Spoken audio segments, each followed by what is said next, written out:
Hello there, and welcome to the Sleepy Mystery Channel. Tonight, we'll be exploring Easter Island and the fascinating people that once lived there.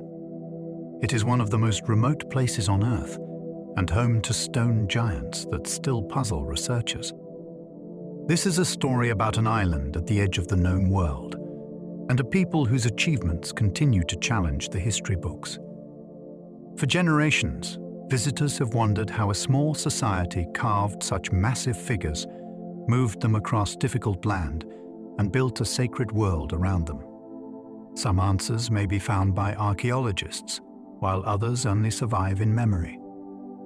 Yet many have been lost to time before anyone thought to write them down.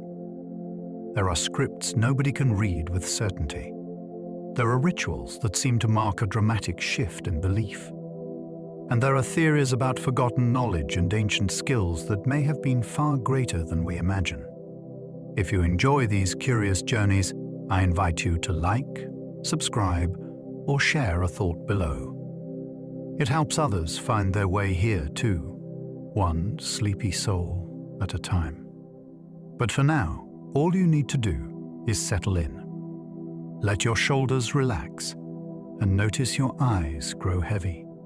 And as the day begins to gently fade away, join me as we explore the mysteries of Easter Island together. Let's begin.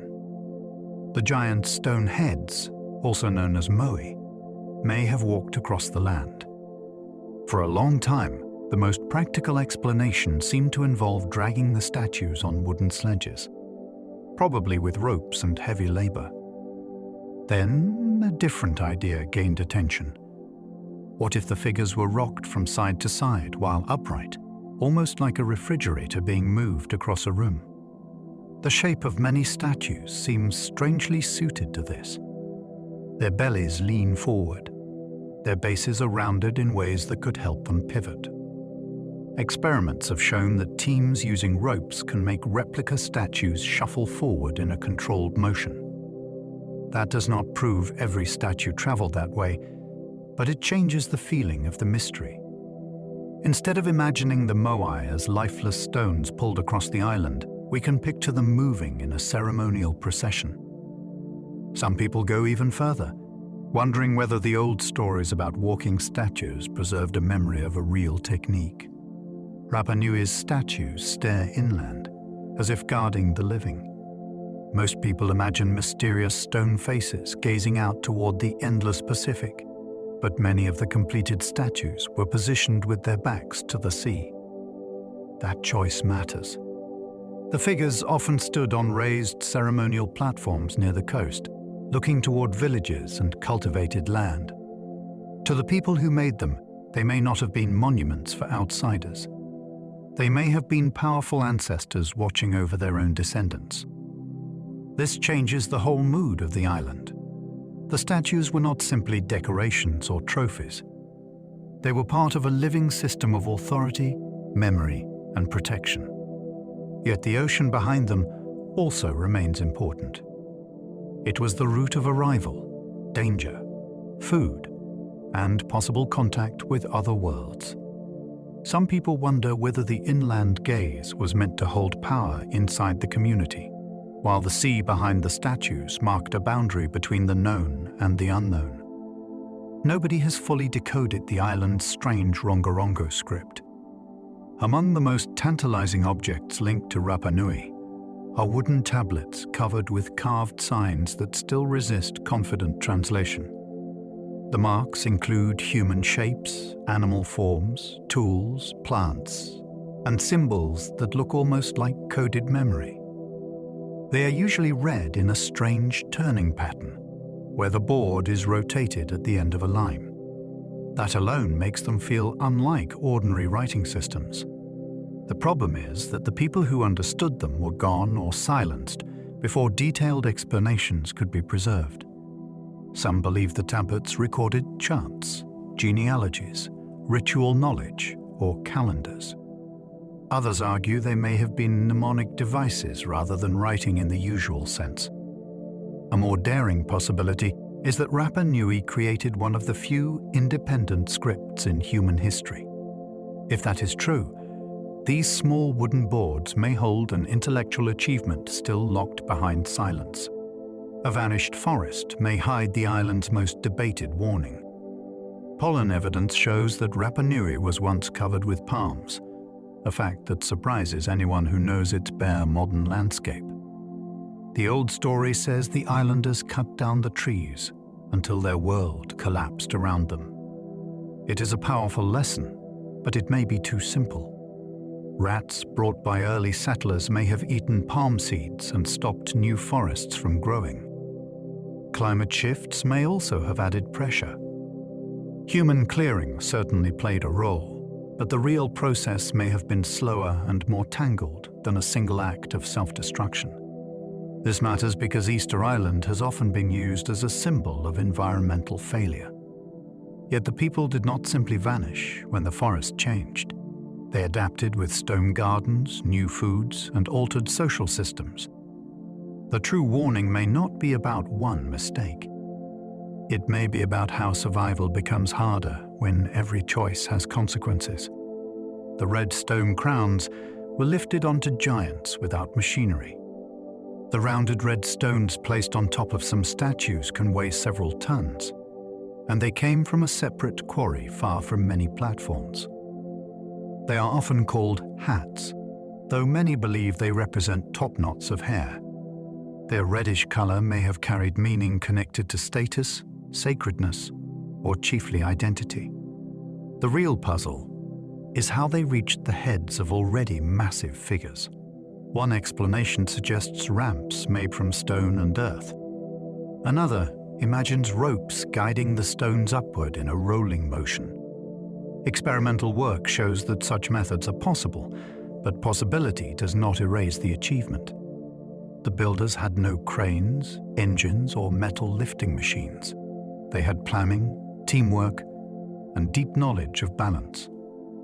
Some people see the crowns as proof that the islanders possessed engineering traditions far beyond what outsiders first assumed. Their placement added one final act of power to an already astonishing monument. Some moai were abandoned mid-journey for reasons still unknown. Across Rapa Nui, statues can be found along old transport routes, lying where they seem to have stopped before reaching their platforms. This has created one of the island's most haunting impressions. Were they dropped by accident? Did rival groups interrupt the work? Did a sudden ritual change make the journey meaningless? Practical explanations exist. A statue may have cracked, tipped, or become too difficult to move across uneven ground. Yet the pattern also invites more human possibilities. A death, a famine, a conflict, or a change in leadership could have ended a project instantly. Some people wonder whether these unfinished journeys were not failures at all, but sacred pauses that carried meaning of their own. The abandoned figures remind us that Rapa Nui was not a frozen museum. It was a society making choices under pressure, and some of those choices were left written in stone across the landscape. Ancient roads may reveal how the statues moved upright. The island contains traces of pathways that seem to connect the quarry at Rangarongo with distant ceremonial platforms. Along some of these routes, fallen statues appear in positions that have helped researchers rethink transport. If the figures were dragged flat, their distribution might look different. If they moved upright, the roads become almost like processional corridors. That idea gives the landscape a dramatic purpose. The road was not only an engineering path. It may have been part of the ceremony itself. People could have gathered to witness each statue's journey from raw volcanic rock to a place of ancestral power. The road system also shows planning over distance, which challenges any picture of the islanders as desperate or disorganized. Some alternative writers imagine the routes as energy lines or sacred tracks. Even without that leap, they remain evidence that movement itself was central to the mystery. The Birdman ritual replaced the age of the stone giants. At some point, Rapa Nui's ceremonial focus shifted away from the great statue platforms and toward a dangerous competition linked to the god Make-Make. Chosen representatives climbed down sea cliffs, swam through rough water, and waited on a small offshore islet for the first egg of a nesting bird. The person connected to the winning competitor gained sacred authority for the year. This was not a small change in custom. It suggests a new way of organizing power after the statue-building era had weakened or ended. The setting at Rangarongo feels deliberate, perched between land, sea, and sky. Some see the ritual as a response to social stress. Others wonder whether it preserved older cosmic symbolism in a new form. The Birdman age shows that Rapa Nui did not simply lose its beliefs. Its spiritual world transformed, and that transformation may be one of the island's greatest unsolved stories. Vinapu's stonework has fueled bold theories about South America. One wall at Vinapu is famous because its fitted stones have been compared with masonry from the Andes. The blocks are not identical to Inca work, but the visual resemblance is striking enough to keep the debate alive in popular imagination.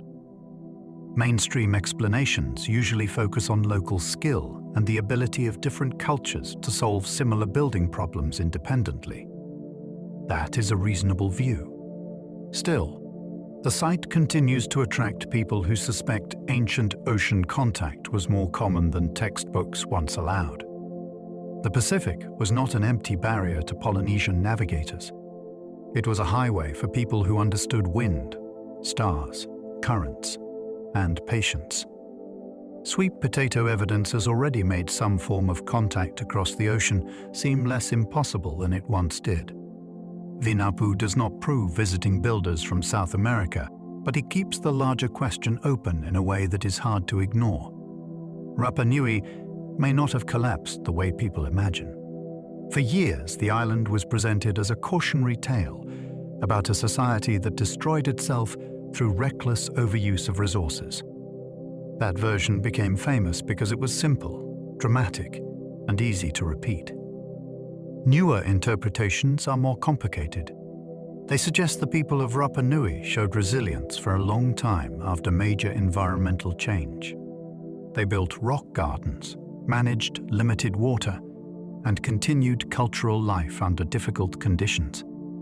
The most devastating disruptions may have come later, through disease, outside exploitation, slave raids, and colonial control. That does not mean life before contact was peaceful or perfect. It means the word collapse can hide too much. The real story may be less about sudden failure and more about adaptation under pressure, followed by trauma from beyond the island. For mystery lovers, that reversal is powerful. The familiar lesson may itself be a mystery built from partial evidence. The first settlers crossed an ocean that still feels impossible. To reach Rapa Nui, early Polynesian voyagers had to find one of the most isolated inhabited places on Earth. They did this without modern charts, engines, satellite weather, or magnetic compasses. Their tools were memory, observation, and inherited knowledge of the sea. They could read swell patterns, bird behavior, cloud signs, and star paths with a precision that modern land-based people can barely imagine. The achievement becomes even more astonishing when we remember that settlement required more than arrival. The voyagers needed people, plants, animals, tools, and confidence that life could continue after landfall. Some people see the journey as proof of extraordinary ancient navigation. Others push further and wonder whether older maps, forgotten wayfinding schools, or lost networks of islands once guided them. Whatever the answer, the first landing was not a lucky accident. It was a human triumph at the far edge of possibility. Oral traditions remember Hotu Mata landing at Anakena Beach. Rapa Nui stories speak of a founding leader who arrived by canoe and began a new life on the island. Anakena, with its pale sand and sheltered landing place, is often linked to that beginning. The tradition matters because it gives the island a human entrance point rather than a vague archaeological start.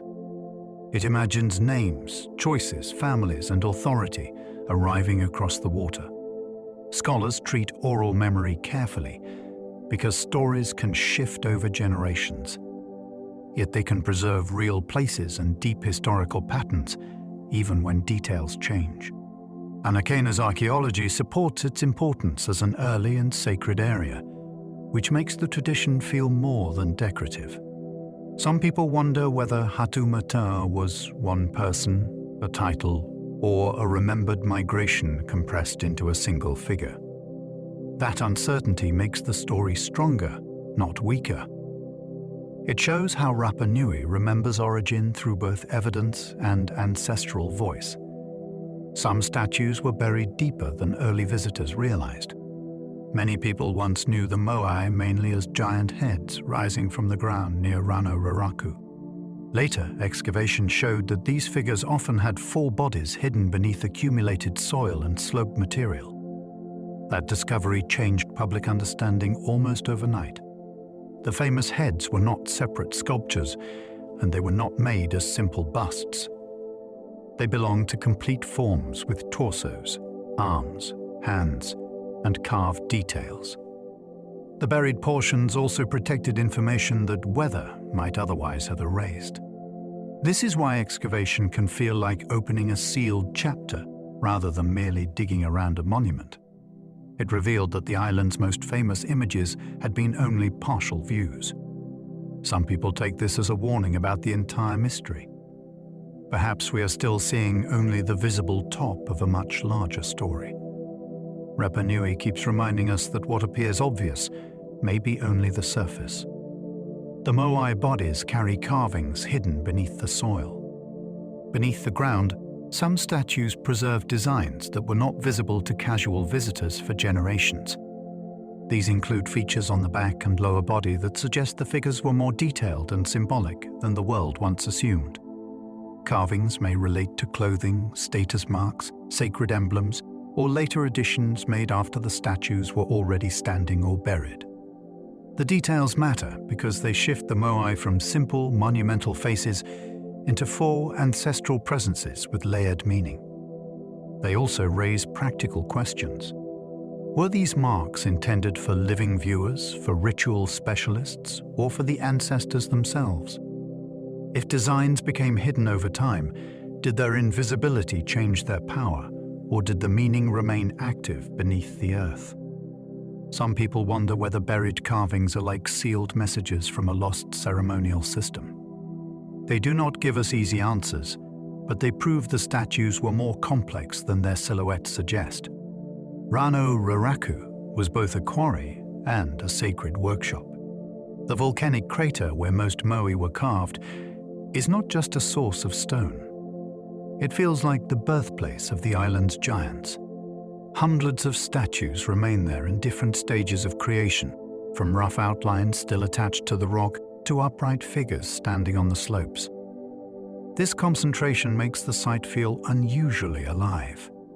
It shows process, not just result. Workers selected stone, shaped faces, refined bodies, and somehow prepared each figure for a journey outward. The quarry may also have held sacred importance because the statues emerged from the island itself. They were not assembled from ordinary building blocks. They were released from a volcanic landscape with patient skill. Some people imagine Rangarongo as a kind of ancestral factory.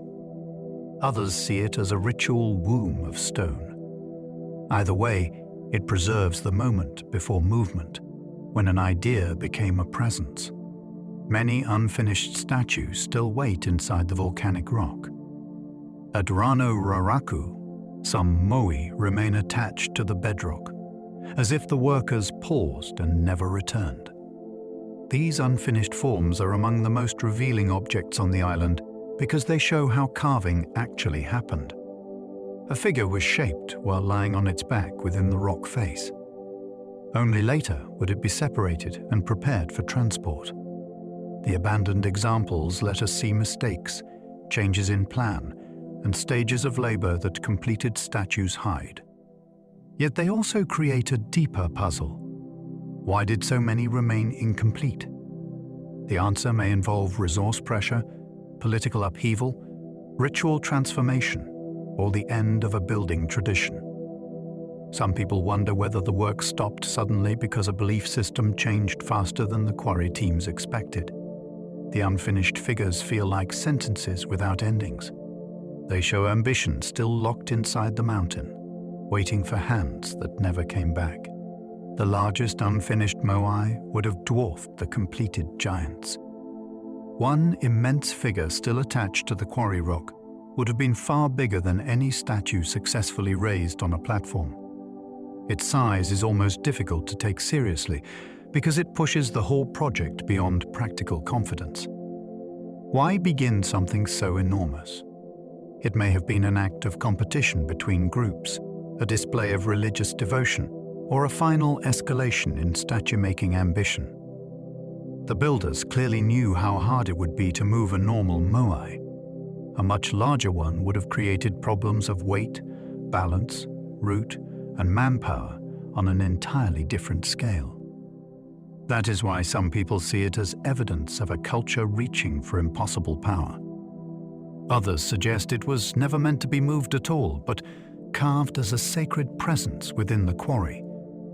Whatever the intention, the unfinished giant proves that Rapa Nui's builders were still imagining greater things than they had already achieved. Some statue eyes were restored with coral and red stone. For a long time, many Moai were seen as blank-faced giants, but discoveries showed that some once had inserted eyes made from white coral and reddish stone. This changes everything about their expression. A statue without eyes can seem distant and sealed.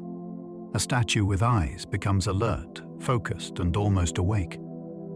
The eyes were probably added after a figure was raised on its platform, which may mean they marked the moment when ancestral power became active. In that sense, the final transformation was not size or placement. It was sight. The materials also mattered. Coral came from the sea, while the red detail gave the gaze intensity. Some people imagine ceremonies where a newly completed statue was given vision before the community. That idea remains powerful because it turns stone into witness. The Moai were not only made to be seen, they may have been made to see. The Moai may have embodied ancestors who watched over clans. The statues are often described as representations of important forebears, rather than random gods or decorative figures. This interpretation helps explain their placement, their seriousness, and their connection to particular ceremonial platforms. In many societies, ancestors are not considered gone in a simple way. They remain active through land, family authority, ritual memory, and inherited responsibility. On Rapa Nui, a carved figure could have made that relationship visible. The statue's scale may have matched the status of the person or lineage it represented. Its presence could remind a community who they came from and who protected their claim to the land.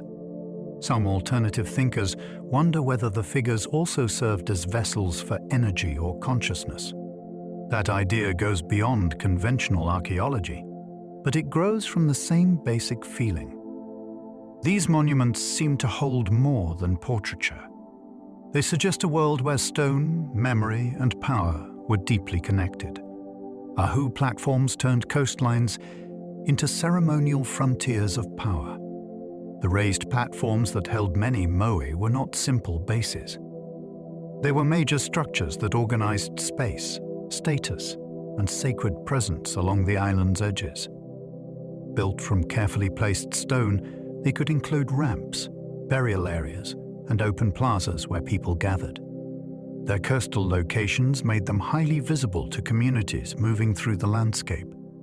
Each platform may have marked the authority of a clan and the spiritual weight of its ancestors. This means the island's shoreline was not just a boundary with the sea. It became a chain of ceremonial statements. Some platforms were built, rebuilt, altered, and reused over time, which shows that their meaning could change with history. To some people, the Aajou form a sacred map of social power.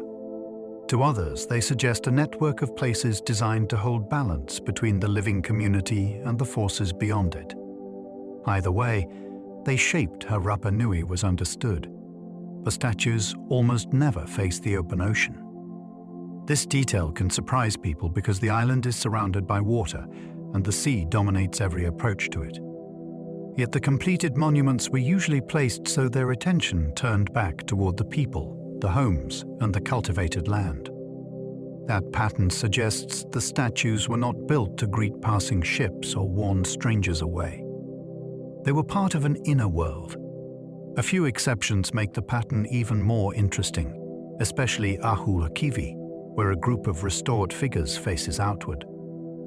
Some people connect that site with navigation, astronomy, or a memory of voyagers who first reached the island. The wider pattern still feels deliberate. The ocean brought food and arrival, but also distance and danger. By turning away from it, the statues may have created a protected human zone. They made the coastline feel less like an edge and more like a sacred ring around the island people. Some fallen moai may mark conflict, ritual change, or memory. By the time many outside visitors recorded the island, numerous statues had been toppled from their platforms. For years, this was treated as evidence of social breakdown and violent rivalry. That may be partly true, but it may not be the whole explanation.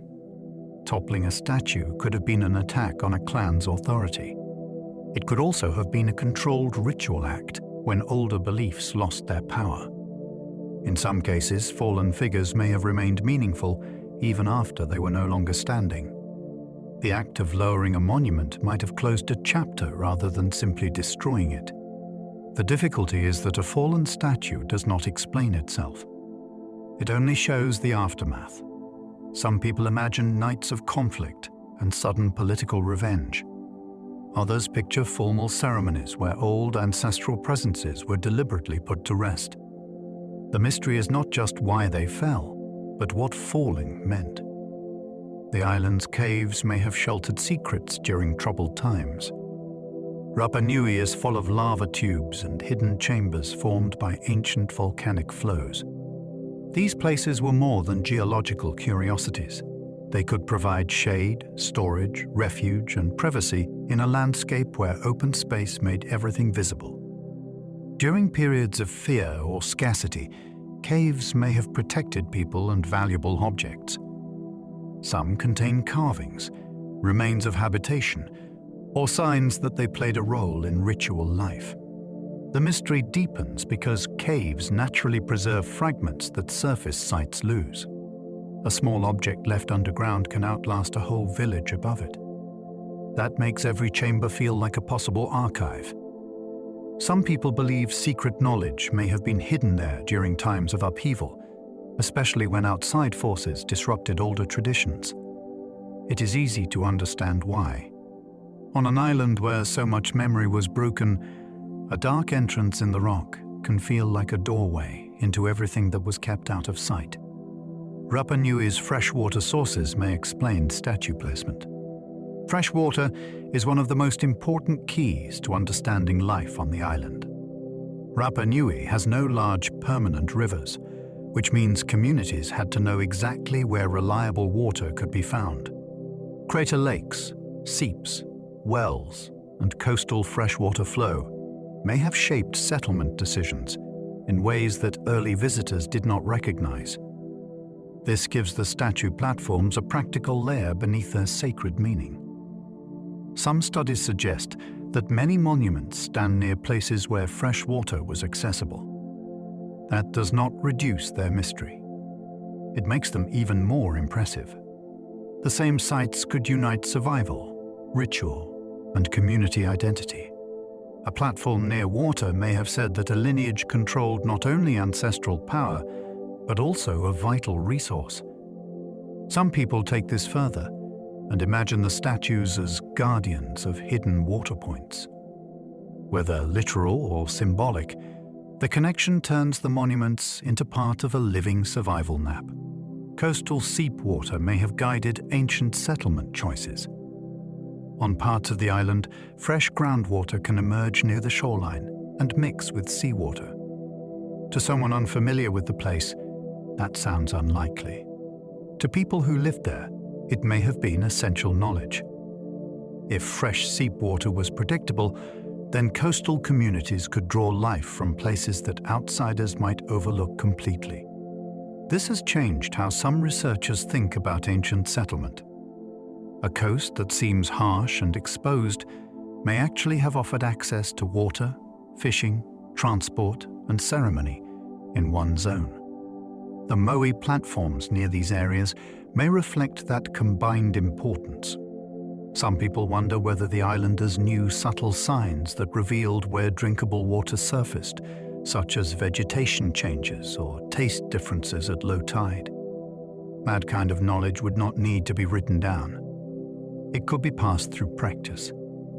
The mystery is how much of Rapa Nui's sacred geography began with something as basic as thirst. Rock gardens turned poor soil into a survival technology. At first glance, the island's rocky fields can look like ruined land.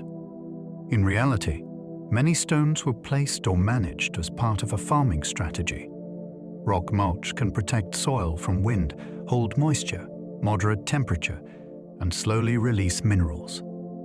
That matters on an island where weather, erosion, and limited nutrients made agriculture difficult. The technique shows a level of environmental understanding that is easy to underestimate. Instead of seeing the people as helpless after forest loss, we see them experimenting with ways to keep crops alive. Sweet potatoes were especially important, and these stone-covered fields helped support them under difficult conditions. Some people find this more fascinating than the old collapse story because it reveals intelligence under pressure. The islanders did not simply watch their world change. They rebuilt the ground itself into a tool. In that sense, the most important engineering on Rapa Nui may not all be standing upright. The old collapse story may have ignored quiet resilience. The famous version of Easter Island history describes a society that ruined its environment and then fell apart. It is dramatic, but the more closely people look, the less complete it seems. Evidence of continued farming, settlement, and cultural activity suggests that life adapted after major ecological change. Communities found ways to use stone, manage crops, and live with fewer resources than earlier generations had known. That does not mean there was no hardship. It means the people were not simply passive victims of their own mistakes. The word collapse can make a complex history sound like a single fall. Some people now see Rapa Nui as a story of endurance that was later overwhelmed by outside contact and exploitation. That shift matters because it changes the moral of the mystery. The island may not be a lesson about stupidity. It may be a lesson about how easily outsiders misunderstand survival when they arrive after the damage. Polynesian rats may have helped destroy the island's palm forest. One of the strangest suspects in Rapa Nui's environmental mystery is not a king, a priest, or a reckless builder. It is a small animal that likely arrived with the first Polynesian settlers. Rats can eat seeds before they grow, and palm trees depend on new generations replacing the old. If rats consumed enough palm nuts, the forest could decline even without constant human cutting. This does not remove people from the story because humans cleared land and used wood. Yet it complicates the picture in a fascinating way. A major landscape change may have come from the interaction of humans, animals, and a fragile island ecosystem. Some people find this almost eerie because it means history may have turned on something easy to overlook. The fall of the palms may not have been one dramatic decision. It may have been a slow failure of renewal, happening seed by seed, long before anyone understood the scale. Palm trees once covered a landscape, now famous for emptiness. It is hard to imagine tall palms rising across Rapa Nui because the island is now known for open slopes and exposed stone. Yet evidence from pollen and preserved plant remains shows that a very different landscape existed in the past. The ancient palms were not just scenery. They could have provided material for construction, transport, fuel, food-related uses, and everyday tools. Their disappearance changed what people could build, how they moved heavy objects, and how they managed the land. This makes the modern view of Easter Island deeply misleading. We are not looking at the world in which the first great statue builders began their work. We are looking at the result of transformation. Some people wonder how the Moai project felt when palms still stood nearby. Did the statues rise from a greener island that seemed capable of supporting almost anything? That lost environment may be one of the hidden characters in the whole story. The last palm pollen tells a story no witness recorded. Long after people are gone, sediments can keep a record of what once grew in a place. In Rapa Nui's crater deposits, tiny traces of pollen help reconstruct the decline of the island's palm forest. This is a strange kind of testimony because no storyteller speaks it. The evidence sits in layers, waiting for someone to read time through microscopic remains. The final traces suggest a landscape reaching a point of no return. By the time the last palms disappeared, the people living there may have already adjusted their lives around scarcity. They may not have experienced one final dramatic day when the forest ended. Instead, each generation may have known fewer trees than the one before. That slow fading is unsettling. Some people see it as proof that the island's deepest warning was nearly invisible while it happened. The mystery is not only how the forest vanished, but whether anyone understood the ending as it arrived. Charcoal layers may preserve forgotten choices about fire and land. Burned material in soil can reveal moments when people cleared vegetation, cooked, worked, or altered the landscape. On Rapa Nui, charcoal layers help trace how human activity changed the island over time. Fire can be practical, destructive, sacred, or accidental, and the evidence does not always tell us which meaning applied. That uncertainty makes each layer feel like a clue from an event we cannot fully reconstruct. A patch of charcoal might represent farming preparation. It might mark settlement. It might record a dry period when flames spread farther than intended. Some people look at these traces and imagine a society constantly negotiating with limited land. Fire offered control, but control could become risk. The island's history may have turned on countless small decisions about where to burn and when to stop. Those decisions were not written in chronicles. They remain in dark fragments beneath the ground, still carrying the memory of heat. Sweet potatoes suggest ancient connections across impossible ocean distances. The sweet potato has long troubled simple maps of prehistory because it originated in the Americas, yet it was present in Polynesia before European contact. That creates a thrilling problem. How did this crop cross such a huge stretch of ocean? One possibility is that Polynesian voyagers reached South America and carried it back. Another is that people from the American coast traveled west. A more cautious view allows for contact without requiring large migrations or shared civilizations.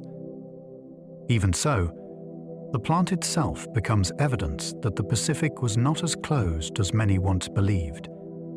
Rapa Nui sits in the right zone for this bigger question because it lies between Polynesia and South America. Some people see the sweet potato as a botanical whisper of forgotten meetings. It does not prove every bold theory, but it keeps the door open. A humble crop may be one of the strongest clues that ancient oceans connected more than they separated. South American DNA has stirred debates about prehistoric contact. Genetic research connected to Rapa Nui has added fuel to a question that already fascinated people for generations. Did the islanders have contact with South America before Europeans arrived? Some genetic findings have been interpreted as support for early mixing, while other studies urge caution about timing and later historical events. The debate is complicated because genes can travel through many routes, including contact after European arrival. Still, the idea remains powerful. Rapa Nui is remote, but it is not outside human possibility. Polynesian navigators were extraordinary ocean travelers, and South American coastal peoples also lived with the sea. Some people imagine rare meetings, exchanged foods, shared knowledge, or small groups absorbed into island life. Mainstream caution is important because evidence can be misread. Yet the mystery remains alive because the ocean between the island and the continent no longer feels like an absolute war. It feels like a difficult crossing that someone may have made. Chicken bones once entered the mystery of Pacific migration. At one point, ancient chicken remains became part of the argument for contact between Polynesia and South America. The idea was simple and exciting. If Polynesian chickens reached the American coast before Europeans, then people must have carried them there. That would support a wider picture of long-distance voyaging and forgotten meetings. Later debates questioned some dates and interpretations, which made the story less settled than early headlines suggested. Even so, the episode shows how small objects can challenge huge assumptions. A bone fragment can become a passport, a map, and a provocation. It can force people to ask who was moving across the Pacific and when. Some people still love this mystery because it turns an ordinary farm animal into evidence in a grand ocean puzzle. Whether the strongest claims survive or not, the question remains fascinating.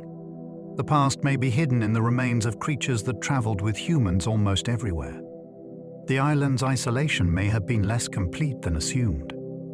Easter Island is often described as one of the loneliest places on Earth, and geographically that is fair. Yet human isolation is not the same as distance on a map. Polynesians crossed astonishing ocean spaces, and their knowledge of navigation allowed them to connect places that look impossibly separated to us. Rapa Nui may have had periods of contact, memory of other islands, or rare arrivals that never became permanent routes. Even one successful visit from afar could change crops, stories, tools, or ancestry. This does not mean the island was a busy crossroads. It means total isolation may be too simple. Some people imagine lost wayfinding traditions that made the Pacific feel more familiar than modern observers assume. The island's remoteness remains part of its wonder, but the deeper mystery is whether it was truly cut off, or whether it belonged to a wider ocean world whose connections faded from memory. Ancient navigators reached Rapa Nui without maps or compasses. The voyage to the island required skills that can sound almost supernatural to modern ears. Polynesian navigators used the rising and setting of stars, the rhythm of swells, bird movements, cloud forms, and the feel of wind across the body. This was not guesswork. It was a disciplined tradition learned over many years, often through memory rather than written charts. The achievement becomes even more astonishing because a small island can be missed easily in the open Pacific. A canoe could pass too far north or south and never know how close it came. Some people believe navigators used mental star maps that were as sophisticated in their own way as later instruments. Others wonder whether there were ancient teaching systems now lost to us. What matters is that the arrival was deliberate enough to begin a society. The first successful voyage to Rapa Nui remains one of humanity's great acts of courage and precision. Stars may have guided voyages to the world's loneliest shore. Long before satellites, night skies could function as a moving guidebook for ocean travelers. Certain stars rise from fixed points on the horizon during a given season, and skilled navigators could use them to hold direction across open water. For a voyage toward Rapa Nui, this knowledge may have been essential. The sea offers few landmarks, but the sky offers repeating patterns to those trained to read them.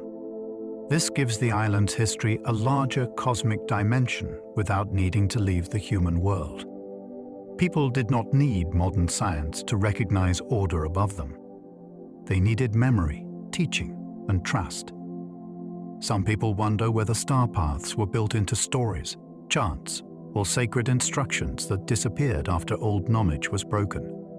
If so, the route to Easter Island may once have existed in spoken form.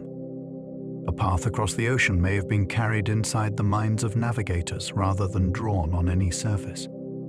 The Pleiades may have helped structure ritual time on Rapa Nui. In many parts of Polynesia, the appearance of certain star groups helped mark seasons, ceremonies, and agricultural rhythms.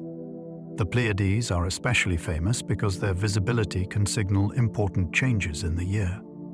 On Rapa Nui, some people have looked for connections between skywatching and ritual timing. This possibility makes sense in a society where survival depended on knowing when to plant, harvest, gather, and hold ceremonies. The stars were not distant decoration. They could be part of a calendar woven into daily life. The difficulty is proving exactly how a specific star group was used on the island. Later, disruption damaged much of the inherited knowledge. Still, the idea is compelling because it links the monuments and rituals to a wider Polynesian pattern. Some people imagine priests watching the horizon for the first return of bright stars. In that moment, the sky may have told the island when sacred time had arrived. Birdman ceremonies may have followed sky patterns and seasonal signs. The Birdman competition was tied to the arrival of nesting seabirds, which means it already depended on seasonal timing. But some people suspect the ritual may also have been connected to observations of the sky. On an island without written public calendars in the familiar sense, ceremonies could be coordinated through natural signs. Bird migrations, star appearances, weather shifts, and ocean conditions may have worked together as signals. This does not make the ritual less spiritual. It makes it more impressive. The sacred and the practical may have been inseparable. Leaders would need to know when the birds were likely to come, when the sea could be crossed, and when the community should gather at Rangarongo. Some alternative thinkers go further and imagine a hidden astronomical code behind the ceremony. That remains uncertain, but the basic mystery is strong enough. The Birdman ritual may have been a living calendar where the heavens and the island met.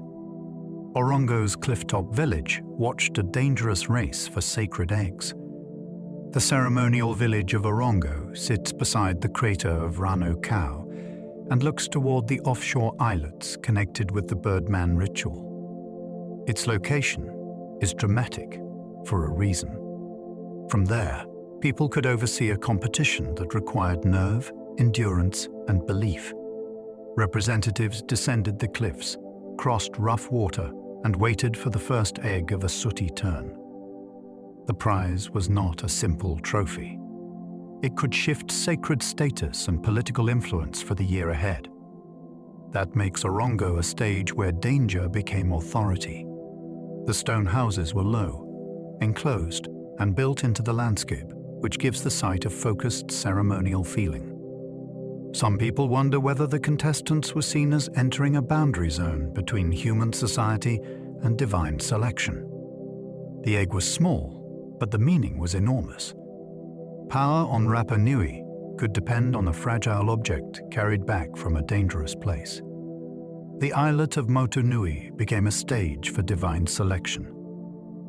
Just offshore from the main island, Motu Nui played a central role in the Birdman ritual. Competitors or their representatives waited there for the first egg of the season from nesting birds. This turned a rocky islet into a place where the future of leadership could be decided. The setting mattered because it was separated from ordinary life by water, risk, and ritual restriction. Whoever returned with the sacred egg was connected to a power that seemed chosen by forces beyond human politics. Some people see this as a clever way to settle rivalry without constant warfare. Others see it as a religious drama where nature delivered the verdict.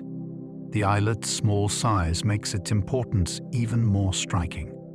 It was not a capital, fortress, or farmland. Yet for a crucial moment each year, attention moved there. A distant piece of rock became the center of the island's spiritual imagination.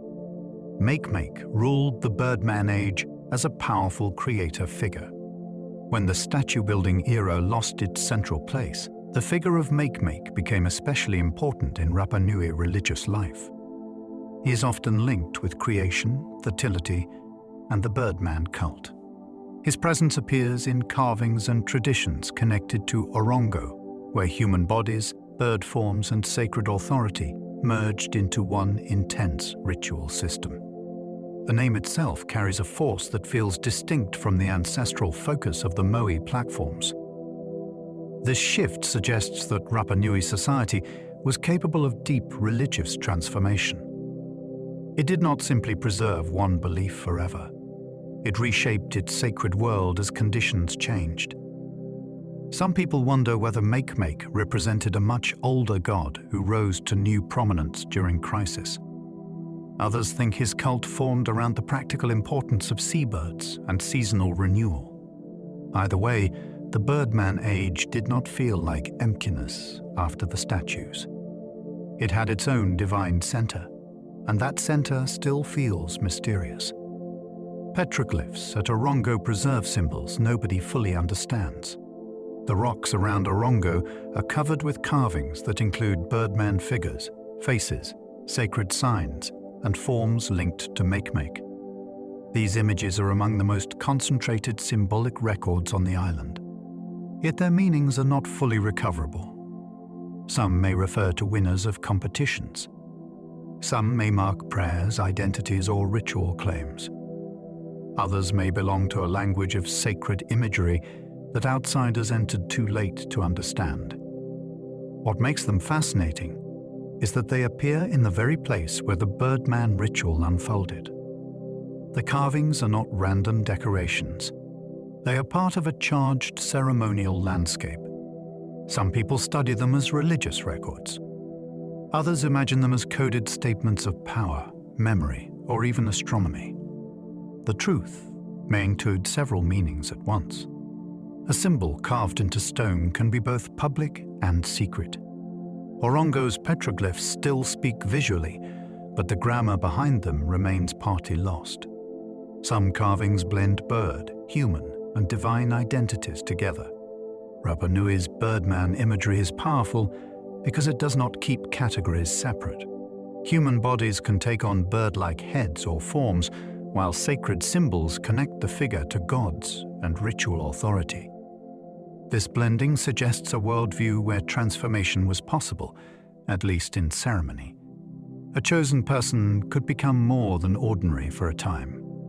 The bird was not just an animal. It carried messages of season, fertility, distance, and the ability to move between land and sky. When combined with the human form, it created an image of crossing boundaries.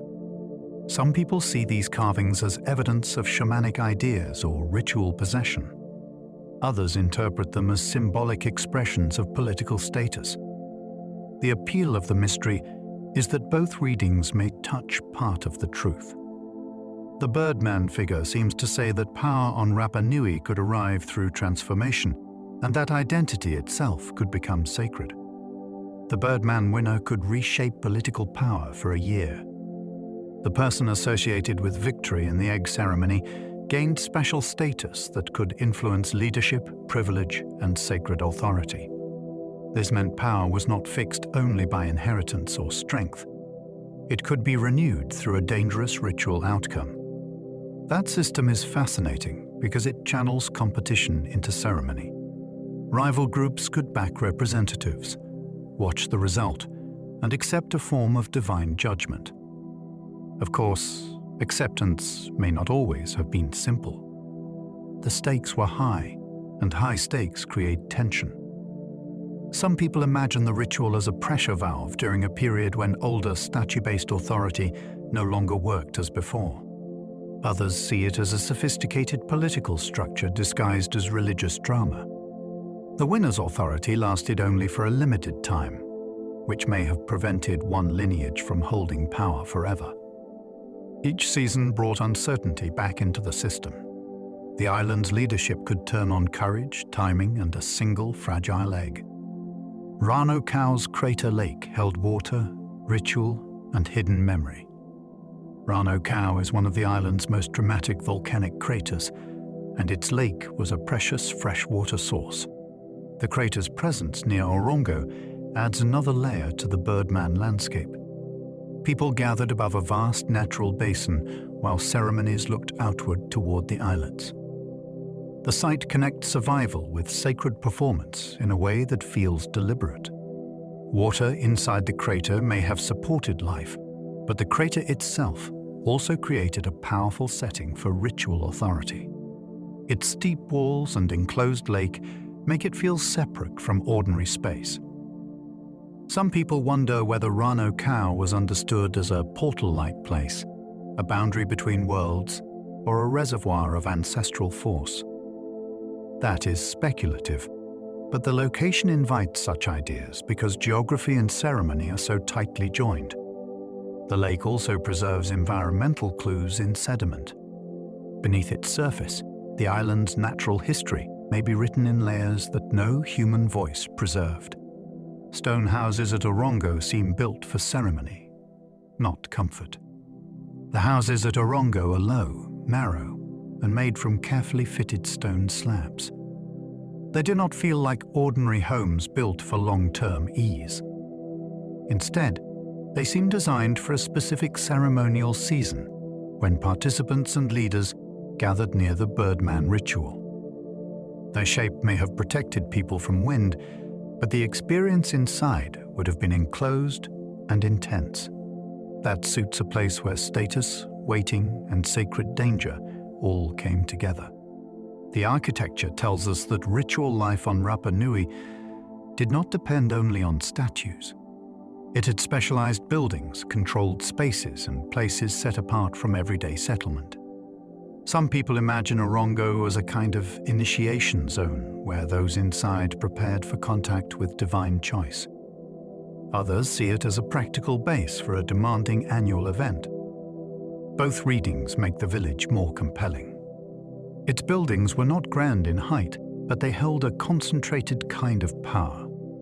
Matavere's markings may connect astronomy with sacred competition.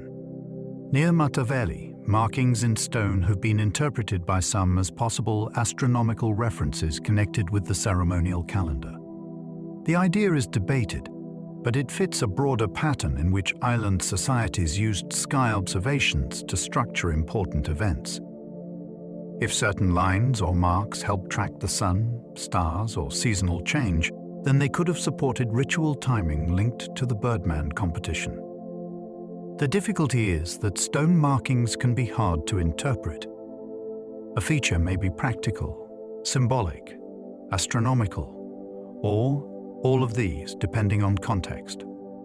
Some people see Matavere as evidence that Rapa Nui had a more formal system of sky knowledge than is usually imagined. Others caution that modern observers may be imposing patterns.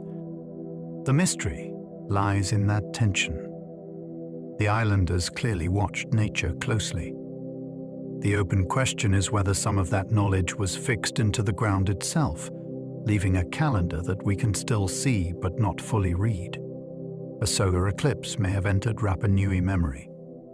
A total or partial darkening of the sun can leave a deep impression on any society, especially one that watches the sky for timing and meaning. Some traditions and interpretations have suggested that unusual celestial events may have been remembered on Rapa Nui. Proving such a connection is difficult because oral memory shifts, and later writers often recorded fragments after major cultural disruption. Still, the possibility is fascinating. An eclipse could be understood as a warning, a sacred interruption, or a sign connected to leadership. In a world where the sun helped structure time, its sudden dimming would not feel ordinary. Some people search chants, symbols, and stories for traces of such events. Others prefer to stay cautious because the evidence can be slippery. Yet the idea remains powerful.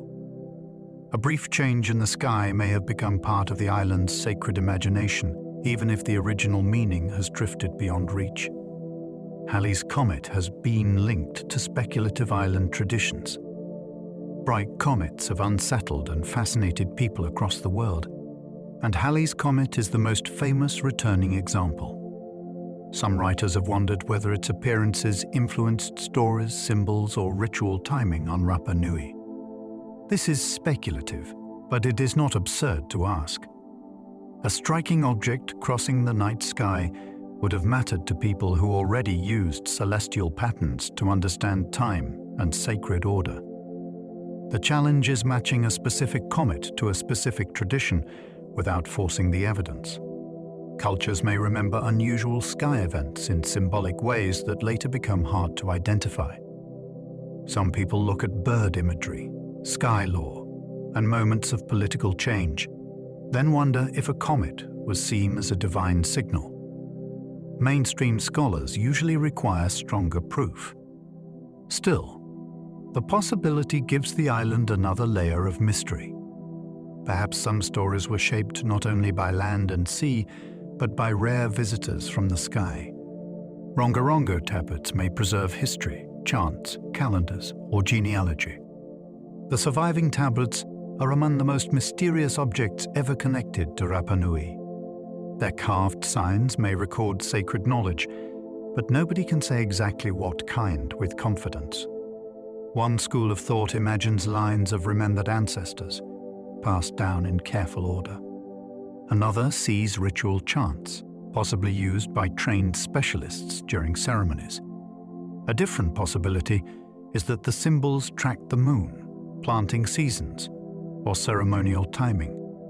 What makes the mystery so gripping is that all of these ideas are plausible enough to stay alive. The boards were not casual objects. They required skilled carving, valuable wood, and a tradition of reading or recitation that has been broken.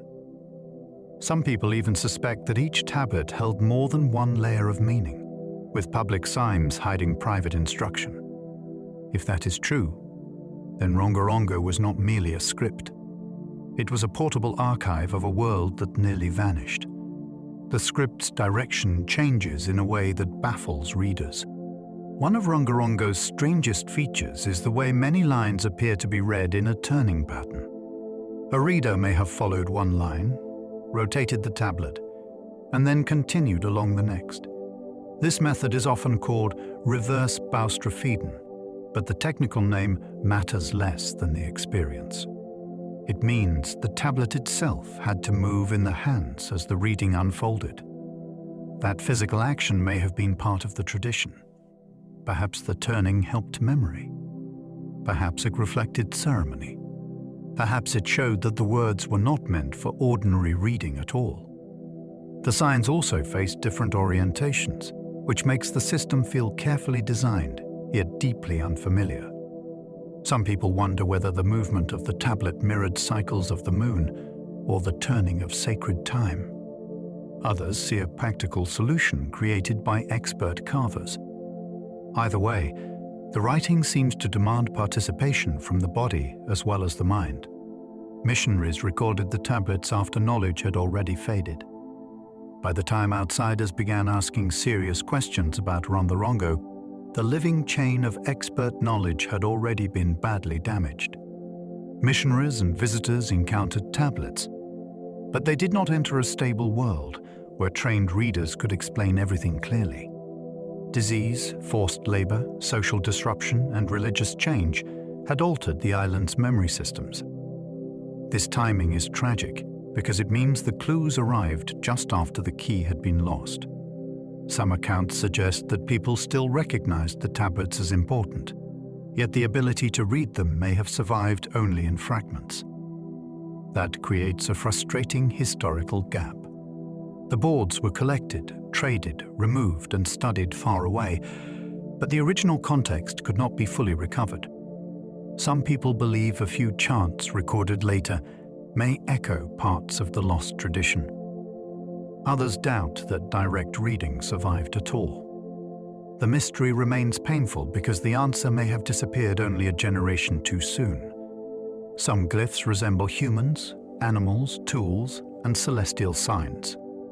Looking closely at Rangarongo signs can feel like entering a tiny carved world. There are figures that look human, shapes that suggest birds or fish, forms that resemble plants, and marks that may point toward objects of ritual or daily life. Yet resemblance is not translation. A sign shaped like a bird may not mean bird in a simple way. It could represent a sound, a name, a god, a season, or an action. This is why the script resists easy decoding. The symbols look inviting, but they may be operating by rules we do not know. Some people see astronomical meanings in certain forms. Others suspect genealogical codes or ceremonial formulas. The danger is reading modern guesses into ancient marks. Still, the visual richness matters. Rangarongo does not feel random. It feels intentional, compressed, and intelligent. Each glyph seems to carry a small burden of meaning that remains just beyond reach. The surviving Rangarongo boards are scattered far from Rapa Nui. Many of the known tablets are now held in museums and collections outside the island. That distance adds another layer to the mystery because the objects are separated from the landscape that made them meaningful. A board carved on Rapa Nui may sit in Europe or elsewhere, preserved behind glass, admired by visitors who cannot hear the language it once served. This scattering happened during a period when outsiders collected sacred and unusual objects with little understanding of what they were removing. For researchers, the global spread creates practical challenges. Each board must be studied, compared, photographed, and interpreted across institutions. For Rapa Nui people, the issue can be more personal. These objects are not only puzzles, they are pieces of cultural inheritance. Some people believe that returning, re-examining, or digitally uniting the tablets could revive patterns missed before. The boards may be separated by oceans now, but they still belong to one broken conversation. A lost class of readers may have carried the island's memory. Rangarongo may have depended on specialists who were trained to understand its signs and recite the knowledge attached to them. If such a group existed, they were more than scribes in the modern sense. They may have been keepers of genealogy, ceremony, law, and sacred history. Their authority would have rested in memory as much as carving. The loss of that class would explain why the tablets became unreadable so quickly. A script can survive on wood, but a tradition needs teachers. Once the teachers are gone, even clear marks become silent. Some people imagine students learning board by board, sound by sound, under strict ritual control. Others think only a small elite ever knew the full meanings. That possibility makes the disappearance even more dramatic. The greatest archive on the island may have been human. The tablets were the visible part, while the real key lived in voices that were never recorded. The wooden tablets may represent an independent invention of writing. If Rangarongo is true writing, and if it began on Rapa Nui without outside influence, then it would stand among the rare independent inventions of writing in world history. That possibility is extraordinary. Writing systems do not appear often. They require a society to turn language, memory, or structured thought into marks that others can interpret. Some scholars remain cautious because Rangarongo's origin and function are debated. It may have been inspired by contact with foreign writing, or it may have served as a memory aid rather than a complete script. Yet the independent invention idea continues to fascinate people because it changes how we view the island. Rapa Nui was not just a place of statues. It may also have produced a remarkable intellectual technology. Some people see the tablets as proof that isolation can generate complexity rather than limit it. The small wooden boards may hold one of the biggest questions in human communication. Some researchers see lunar calendars hidden in the glyphs. The moon was important across Polynesia because its phases could guide fishing, planting, ritual timing, and social activity. That makes it tempting to search Rangarongo for lunar structure. Some interpretations have identified sequences that might track nights of the moon or ceremonial cycles. If true, the tablets may preserve timekeeping rather than narrative history. This would make sense in a place where seasonal knowledge mattered deeply and where ritual authority may have depended on correct timing. The challenge is that many proposed readings remain disputed. Patterns can appear convincing, especially when a script is not understood. Still, the lunar theory has staying power because it connects carved signs with a practical sacred rhythm. Some people imagine specialists using tablets to remember when ceremonies should begin or when certain foods should be gathered. Whether the exact readings are right or not, the idea reminds us that ancient writing did not need to serve ordinary storytelling. It could organize time itself. Oral chants may hold clues to the unreadable symbols. Even when a writing system falls silent, spoken tradition can preserve echoes of what it once carried. Some recorded Rapa Nui chants and recitations have been examined for possible connections to Rangarongo. The hope is that repeated phrases, names, or sequences might match patterns on the tablets. This is delicate work because oral material can change through memory, performance, translation, and outside influence. Yet it remains one of the most intriguing paths into the mystery. If the boards were used as prompts for recitation, then the full message may never have been contained in the glyphs alone. The carved signs may have opened a stored performance in the mind of a trained reader. Some people compare this to a key that unlocks a room. Without the room, the key looks strange. Without the key, the room stays closed. The surviving chants may not decode Rangarongo, but they may still carry its rhythm from far away. Rangarongo's silence makes every surviving board feel priceless. There are not many known examples, and each one may contain signs that appear nowhere else. That scarcity gives the tablets a strange intensity. A damaged edge, a missing section, or a worn glyph can feel like the loss of an entire chapter. Unlike a familiar alphabet, Rangarongo cannot be easily reconstructed from common rules. Every mark matters because it may be part of the pattern needed to understand the whole system. The wood itself is also part of the story. Some boards were made from driftwood or repurposed material, which hints at scarcity and value on an island where large trees became rare. Some people wonder whether the boards were treasured partly because suitable wood was difficult to obtain. Others focus on their sacred meaning. Either way, the silence around them magnifies their power. They are small enough to hold in human hands, yet they carry one of the largest unsolved mysteries of the Pacific. The red pukao came from a separate volcanic quarry. The massive red cylinders placed on some statues did not come from the same stone as most moai. They were carved from reddish scoria at Punapau, a quarry with its own distinct material and atmosphere. That separate origin matters because it means the builders added another whole production system to the statue project. They did not only carve bodies from one volcano and move them outward.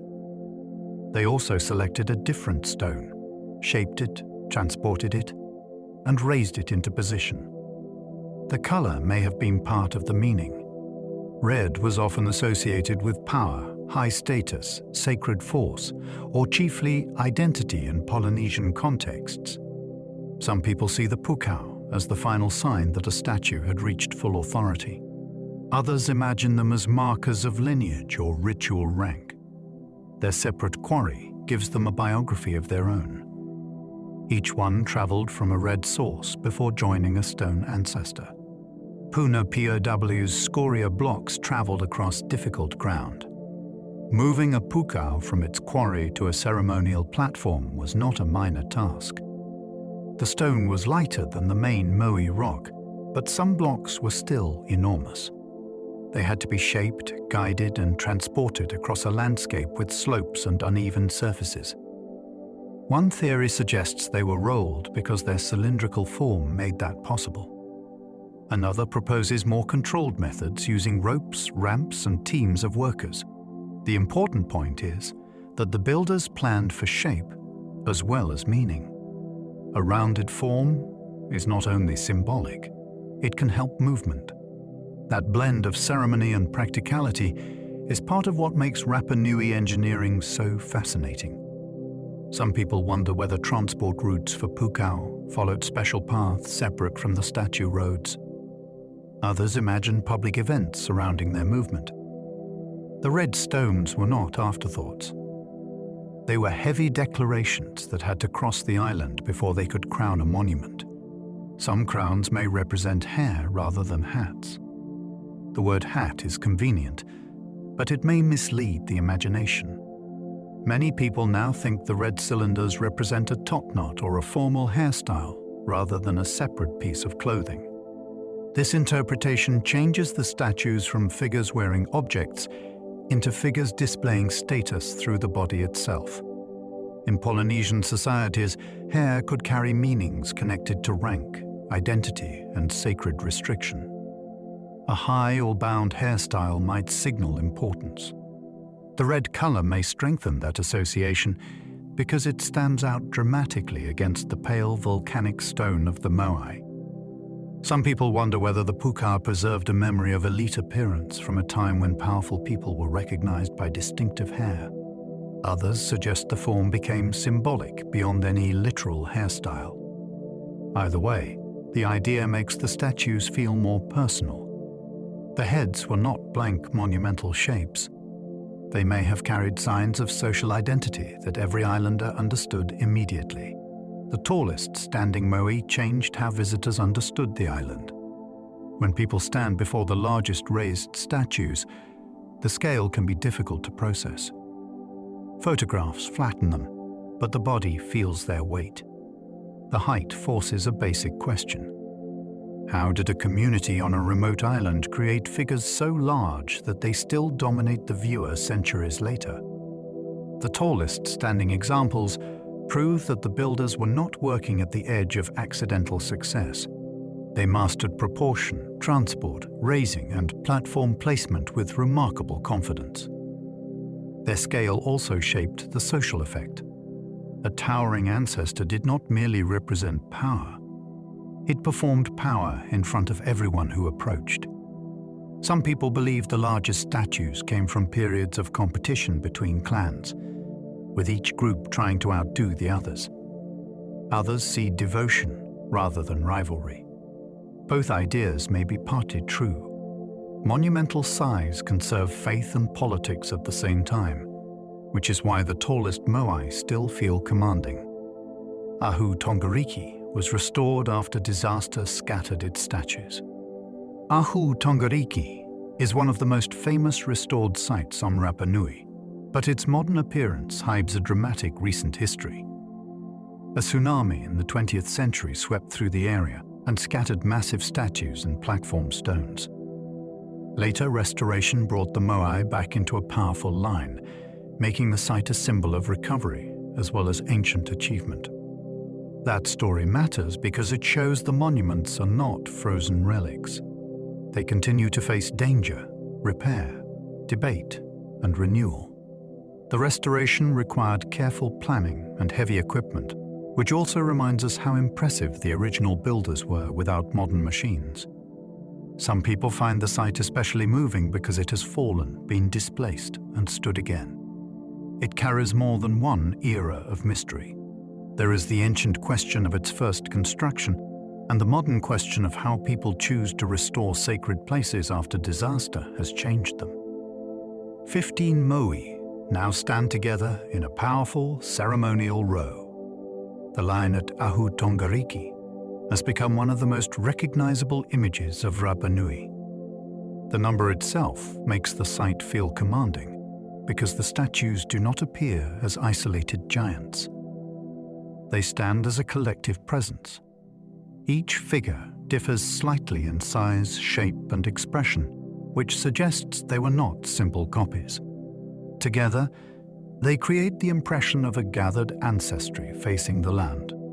This arrangement may have amplified the authority of the group that built the platform.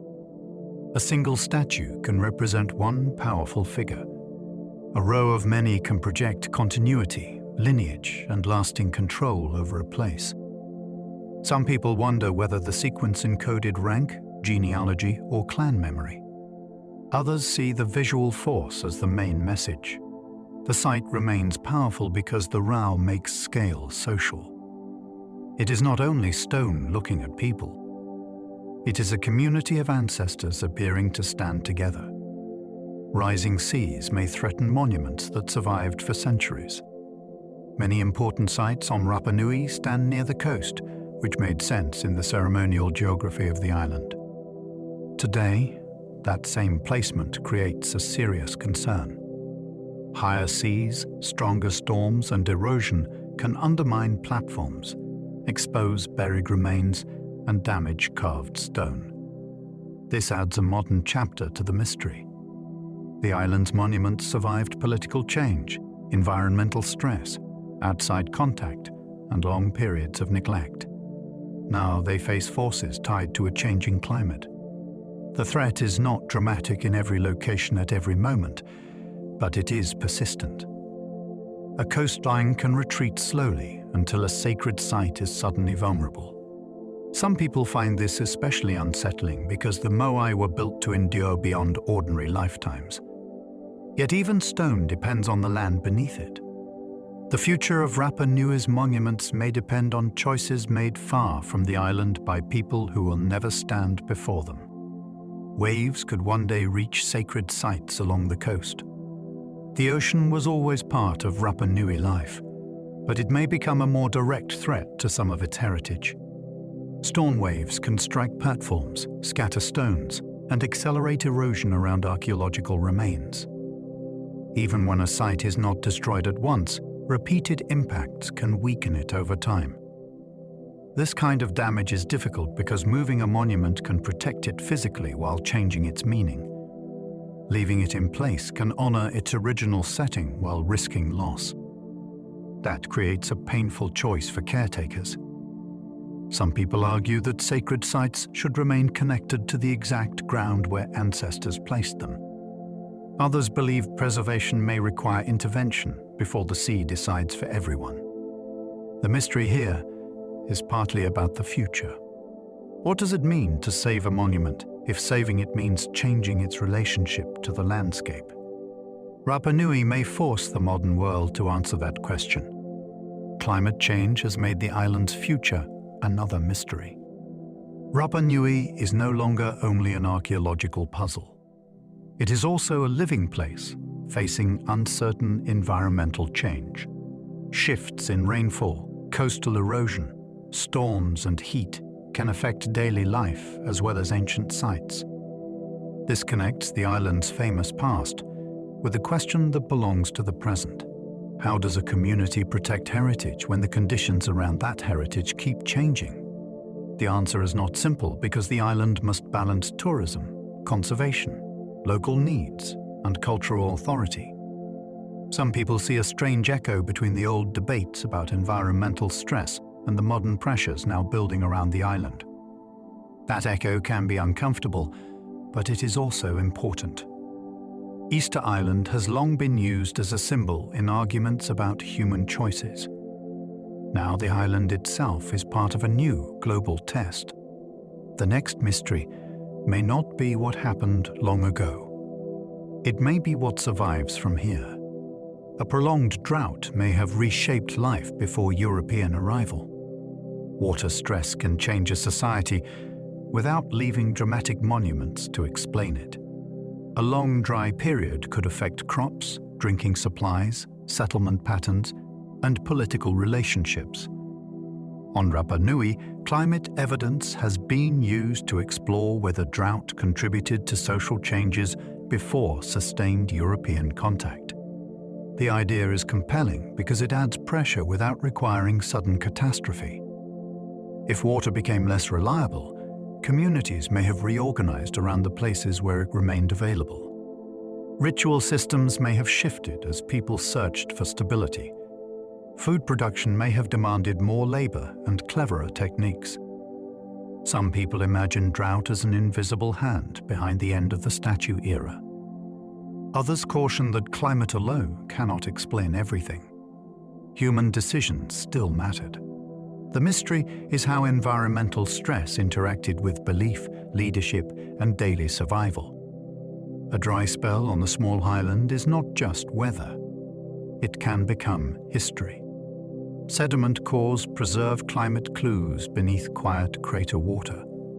The lakes and wetlands of Rapa Nui can store evidence in layers of mud. Each layer may contain pollen, charcoal, minerals, or other traces that help reconstruct the past. This makes crater water a kind of natural archive.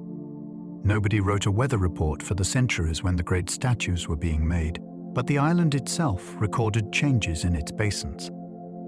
Scientists can study these cores to look for signs of rainfall shifts, vegetation change, erosion, and human activity.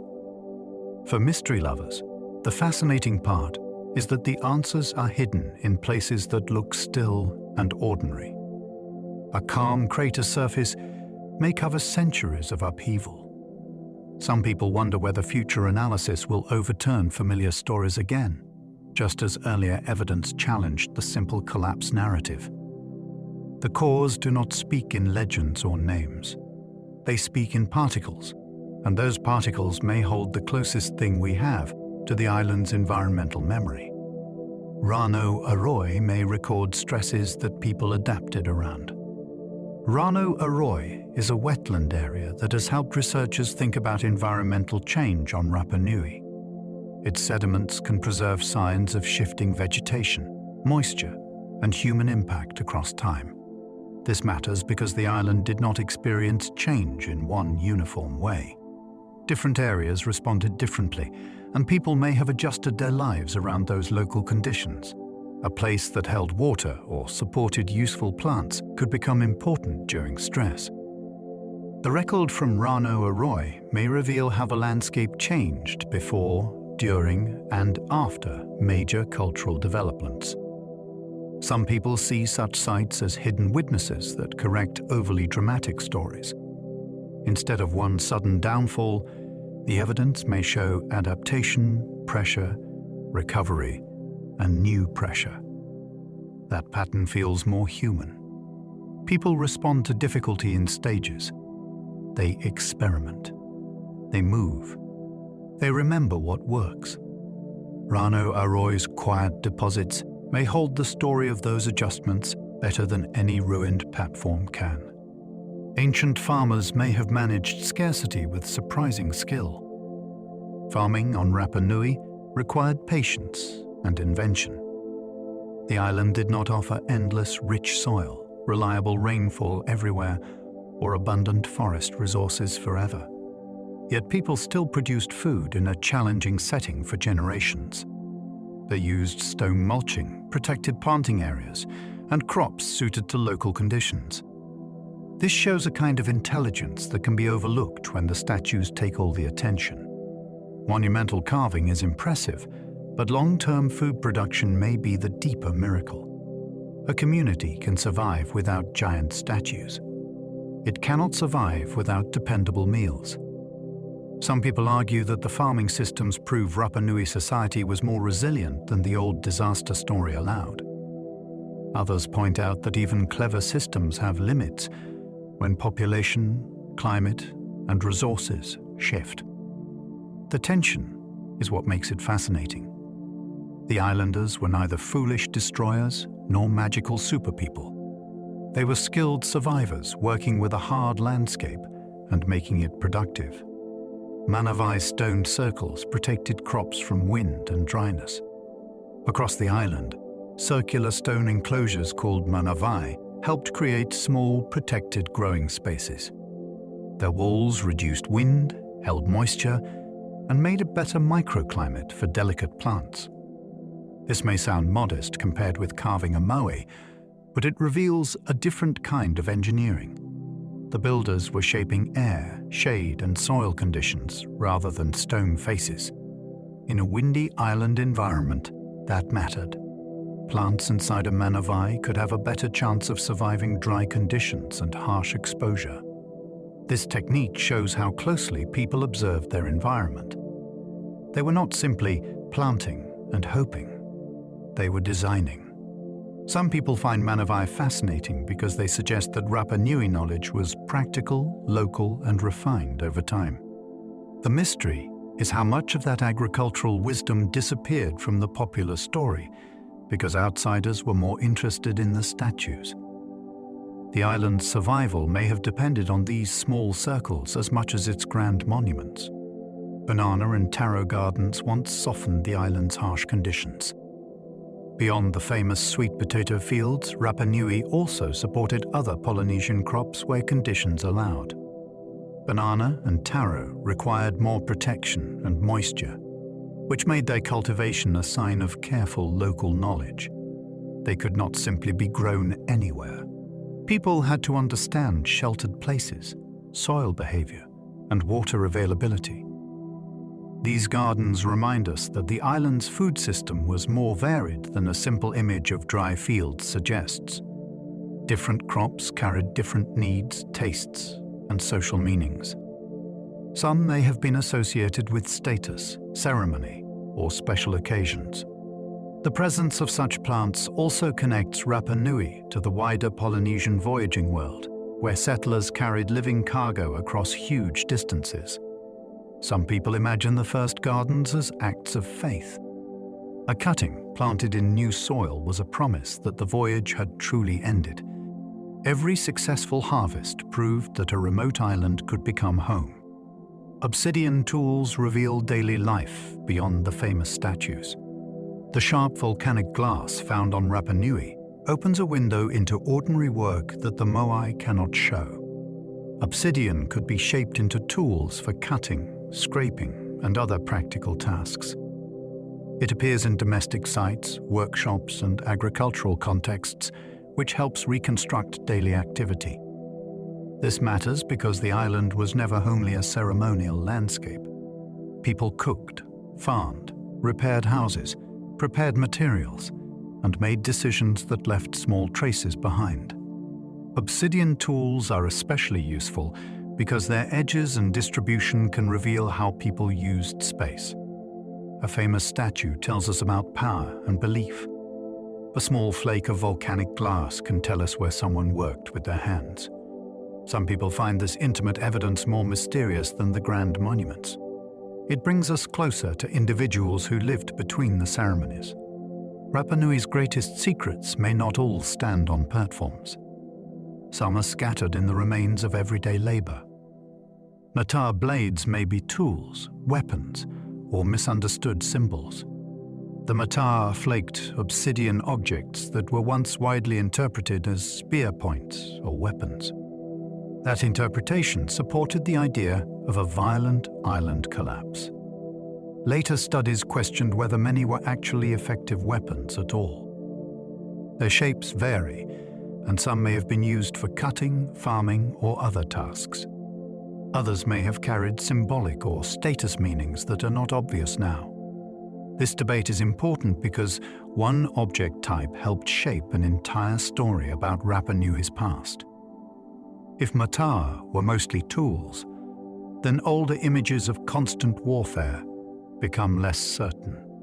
If some were weapons, then conflict still mattered, but perhaps not in the exaggerated way once imagined. Some people see the debate as a perfect example of how assumptions can harden into history. A sharp piece of glass can look threatening in a museum case. In the hand of its maker, it may have belonged to a very different world. Older warfare theories may have exaggerated the island's violence. For decades, Easter Island was often described as a place where environmental collapse led to brutal fighting and social ruin. That version depended partly on fallen statues, obsidian artifacts, and later accounts recorded after severe disruption. Newer interpretations have been more cautious. Conflict likely existed, as it does in many societies, but the image of non-stop chaos may say more about outsider assumptions than island reality. Evidence can be read in different ways. A toppled statue may show rivalry, ritual change, or political transformation. A sharp tool may not be a battlefield weapon. This does not turn the past into a peaceful fantasy. It makes it more complex and more interesting. Some people argue that the old violent narrative became popular because it fit a dramatic moral lesson. The deeper mystery is how much of Rapa Nui's reputation was built from selective clues. The island may have been judged before it was understood. European contact brought changes that distorted earlier Rapa Nui history. When Europeans reached the island, they entered a society with its own history already in motion. Yet their arrival changed what later observers could see. New diseases, trade pressures, religious conversion, violence, and outside political claims all altered life on Rapa Nui. This makes reconstruction difficult because many records were created after disruption had begun. Outsiders often described what they encountered as if it represented the ancient system, but it may have been a damaged version of it. A ceremony witnessed late might not reflect its original meaning. A story recorded after conversion might have lost sacred details. A social condition observed under pressure might be mistaken for timeless tradition. Some people believe this distortion is one of the island's biggest mysteries. We are not only trying to understand Rapa Nui, we are trying to separate Rapa Nui from the effects of those who arrived, misunderstood, renamed, collected, judged, and changed it. Slave raids shattered traditions that might have explained the mysteries. In the 19th century, raids carried many Rapa Nui people away from the island, including individuals who may have held precious knowledge. The impact was devastating. Lives were broken, communities were weakened, and chains of teaching were cut. When some survivors returned, disease and trauma deepened the damage. This history matters directly to the mysteries because the loss of specialists may have erased explanations for rituals, genealogies, carvings, and Rangarongo. It is possible that answers people now debate in books once lived clearly in the minds of elders. That is a hard thought to sit with. The silence around many puzzles may not be natural. It may be the result of historical violence. Some people searching for lost codes and hidden meanings sometimes forget this human cost. The greatest missing key may not be buried in a cave or carved on a tablet. It may have been carried away with people who never had the chance to pass it on. The loss of elders may have erased essential knowledge forever. When a culture depends on memory, the oldest people are not only respected relatives, they are living libraries. On Rapa Nui, elders may have carried the meanings of chants, place names, family lines, carving traditions, and ritual rules that were never fully written down. When disease, forced removal, and social upheaval reduced the population, that knowledge could disappear with terrifying speed. A single death might close off an entire branch of memory. This helps explain why so many questions remain open today. The answers may once have been ordinary knowledge, spoken during ceremonies, or taught through years of practice. Some people imagine lost instructions for moving statues, reading tablets, or choosing sacred sites. Others focus on the quieter losses, like the meaning of a carved sign or the name attached to a platform.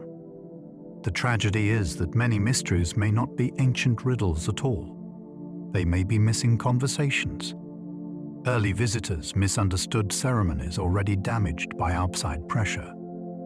Many of the first outside descriptions of Rapa Nui were written by people who arrived after the island had already endured major disruption.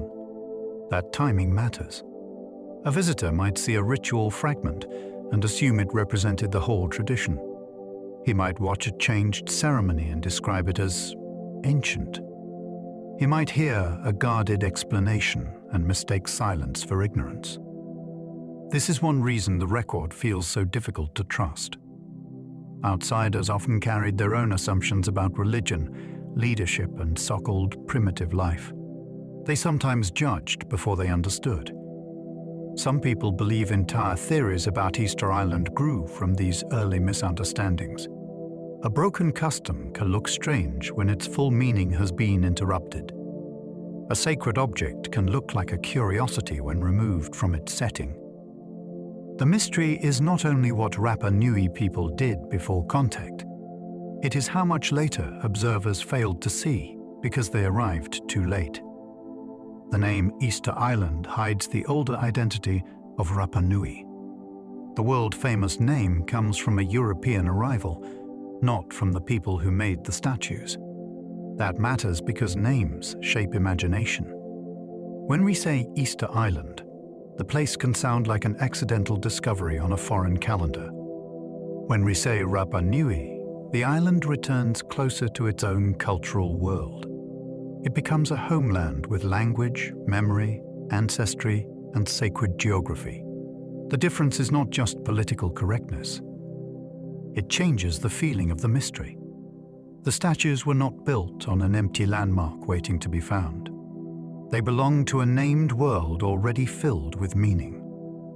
Some people wonder how many other distortions began with the act of renaming. A new name can cover older stories, and older stories can become harder to hear. The mystery begins before any excavation. It begins with the question of whose words we use when we speak about the island.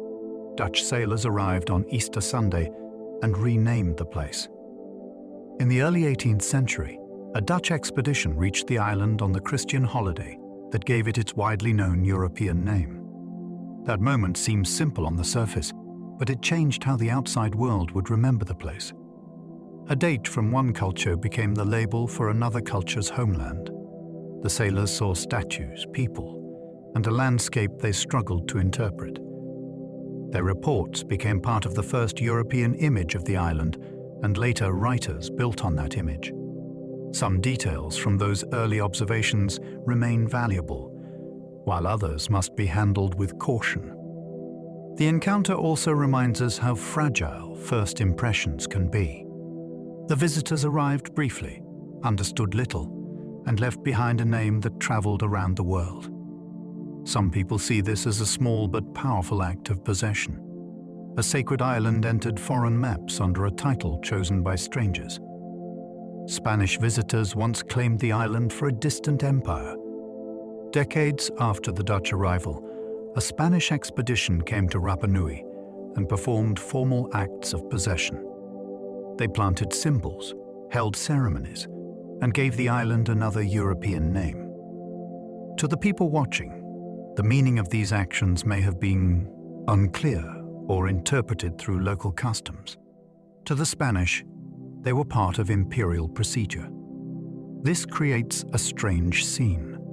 A remote Polynesian society stood in its own world, while outsiders acted as if distant power could be declared through ritual paperwork and public display. Some people find this encounter fascinating, because both sides may have thought they understood the moment in completely different ways. The island was not physically transformed that day, yet its place in foreign imagination changed again. Claims made from far away rarely captured the reality of local life. The mystery is how many histories were imposed on Rapa Nui before anyone truly listened to its own. Later expeditions drew statues before many were toppled or moved. Old drawings and voyage accounts are valuable because they sometimes show monuments in conditions that no longer exist. A sketch made during an early visit can preserve the position of a statue, the outline of a platform, or the appearance of a site before later damage occurred. These images are not perfect. Artists could exaggerate, misunderstand, or simplify what they saw. Yet they remain crucial clues because the island changed after contact, and many monuments were eventually toppled, restored, shifted, or eroded. Some people study these early records like crime scene photographs from a very old mystery. They ask what stood where, which figures were upright, and how visitors described the landscape before modern archaeology.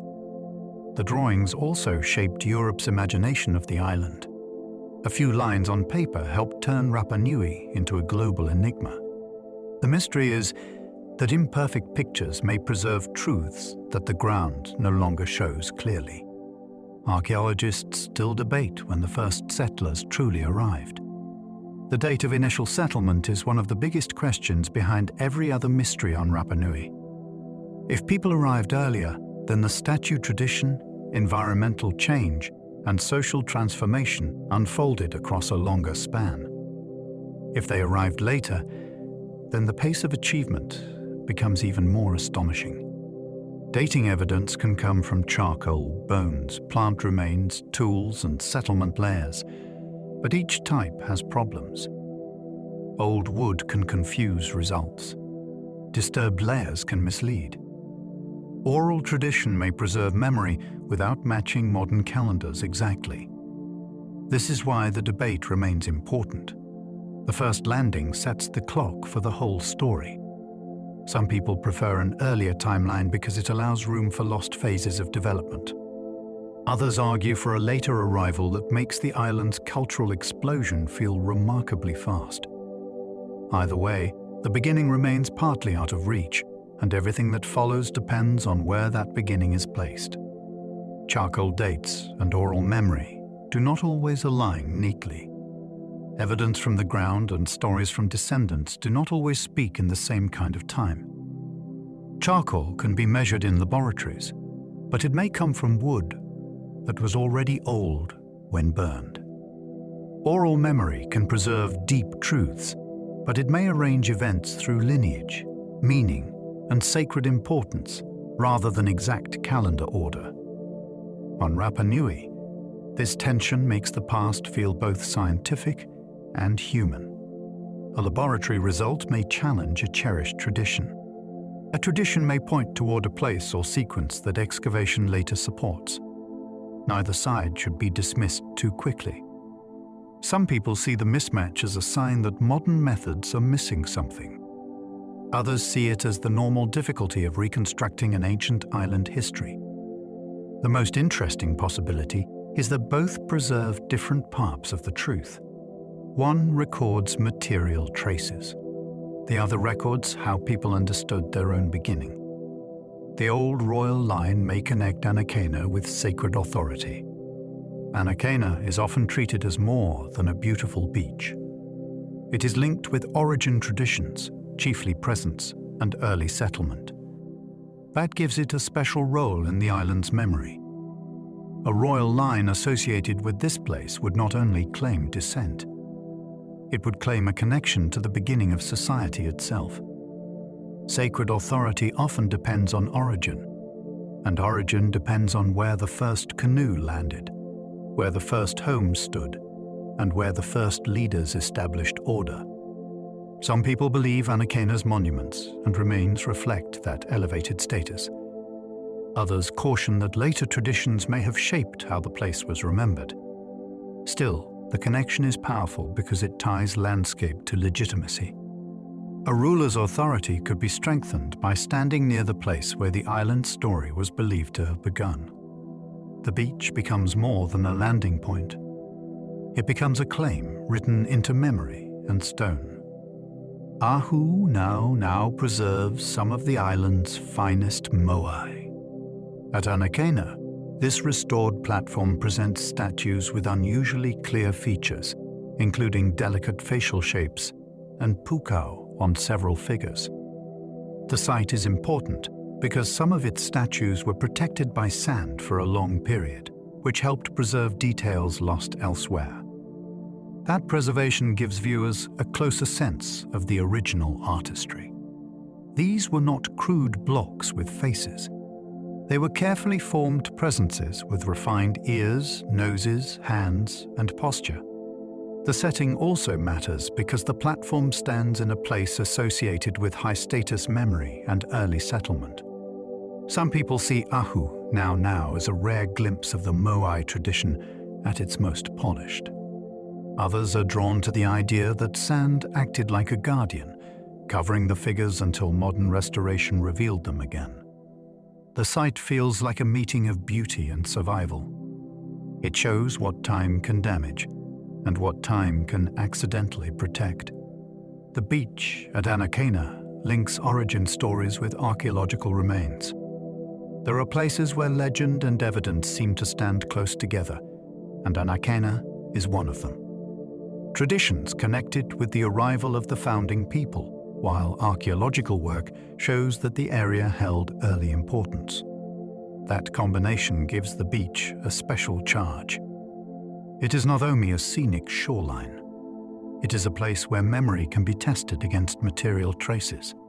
The sand, platforms, and settlement evidence all help make the origin story feel grounded in a real landscape. Some people imagine the first landing there because the beach offers a rare, welcoming shore on an island of rock and cliffs. Others focus on how later generations may have preserved its importance through ceremony and monument building. The mystery is not whether every detail of the tradition can be proven.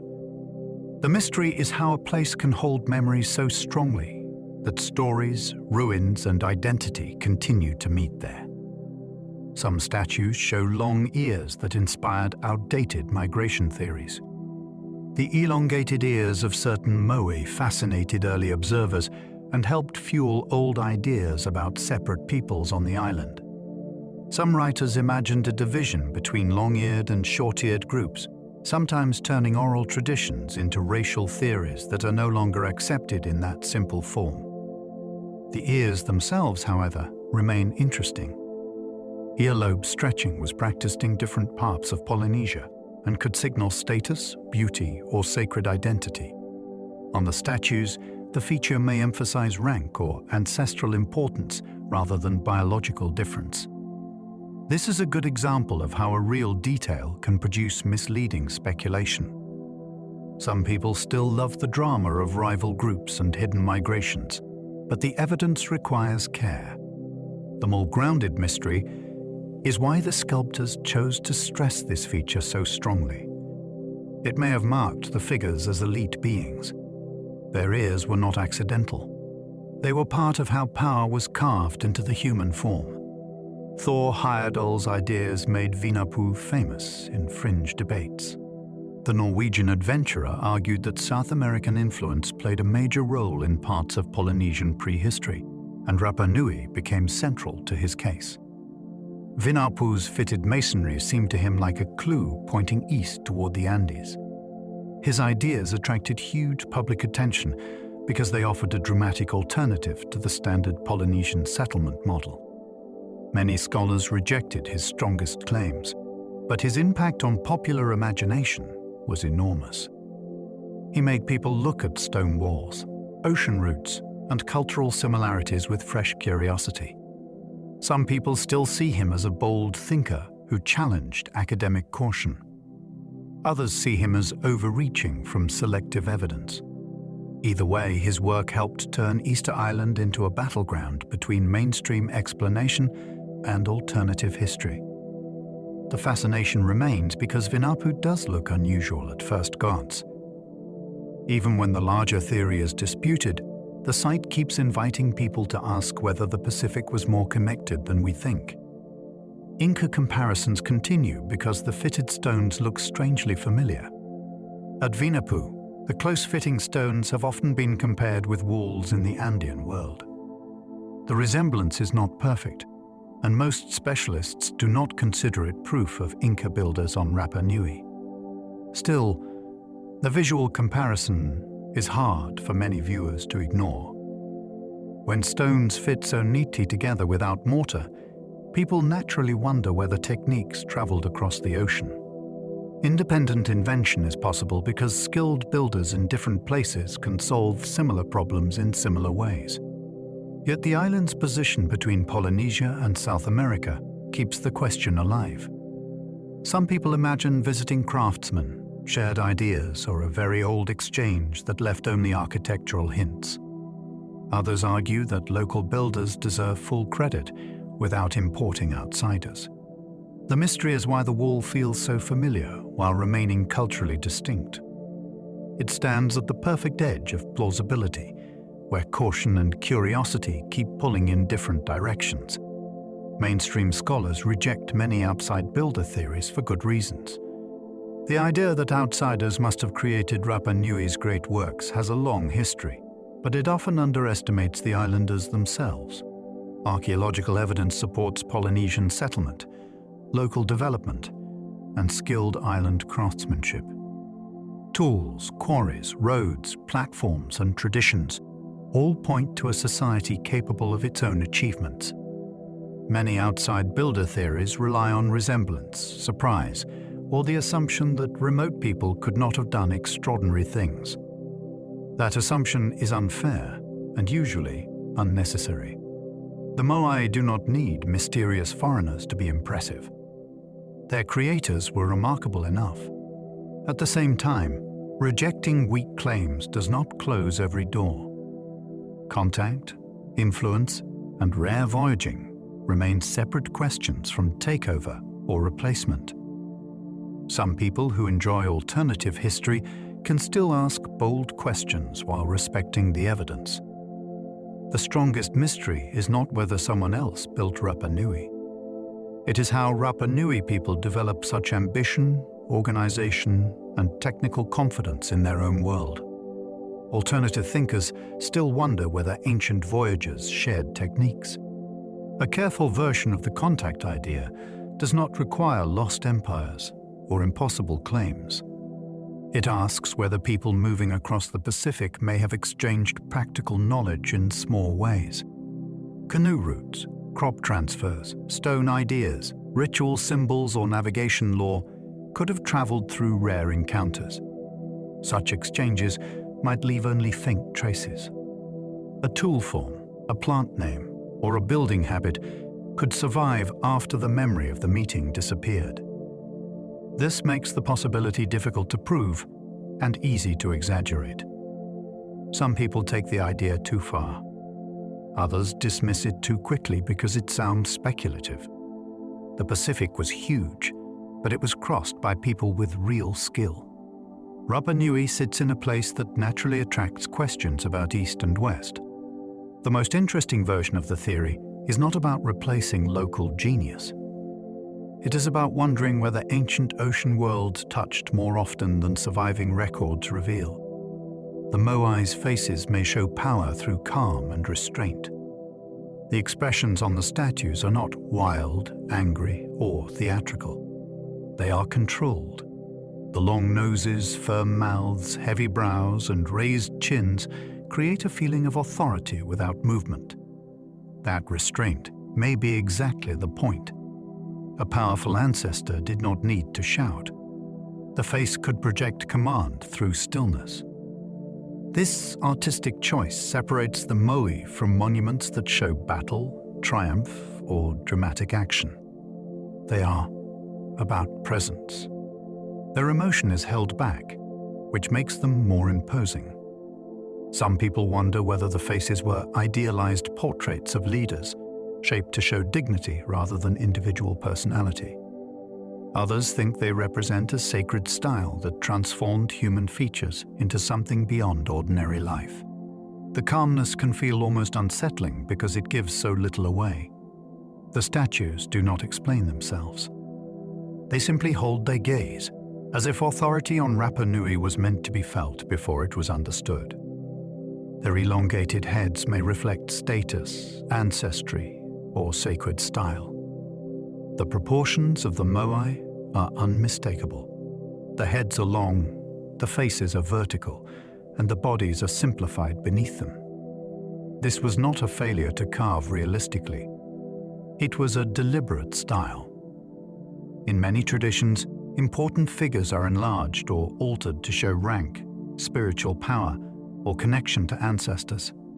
On Rapa Nui, the head may have been emphasized because it was associated with identity, sacred force, or chiefly presence. Some people have linked the form to actual practices of shaping appearance, but that remains uncertain. Others see the long heads as a sculptural language that made the figures instantly recognizable as beings of authority.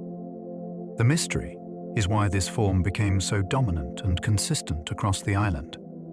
It suggests shared rules that generations of carvers understood. To modern eyes, the proportions look strange.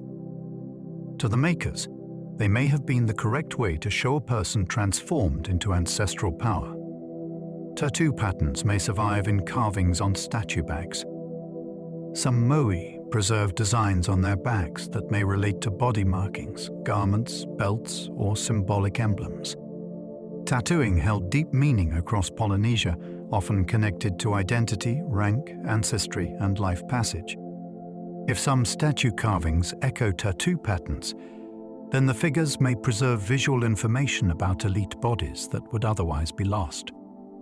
This is fascinating because skin does not survive across centuries, but stone can hold a memory of skin. A carved line on a statue's back might reflect a mark once worn by living leaders or sacred specialists. Some people imagine the Moai as stone versions of fully marked ancestors, carrying status signs that every community member could recognize. Others caution that not every design should be read as tattooing. It could also represent clothing or ritual symbols. The uncertainty makes the details more intriguing. The backs of the statues may carry a hidden social code, carved where many visitors never think to look. Certain ahu may align with solstices, stars, or local landmarks. Some platforms appear to have relationships with sunrise, sunset, prominent landforms, or important directions. Proving intentional alignment is difficult because humans naturally build in landscapes full of visible points. Still, the possibility is compelling. Many ancient societies connected sacred architecture with the sky or horizon, and Rapa Nui people clearly had reasons to observe seasonal change. An ahu could mark clan territory while also reflecting ritual time. A platform might face a village, frame a landmark, or connect with a solar event important to ceremonies. Some people search for hidden astronomical systems in the placement of monuments.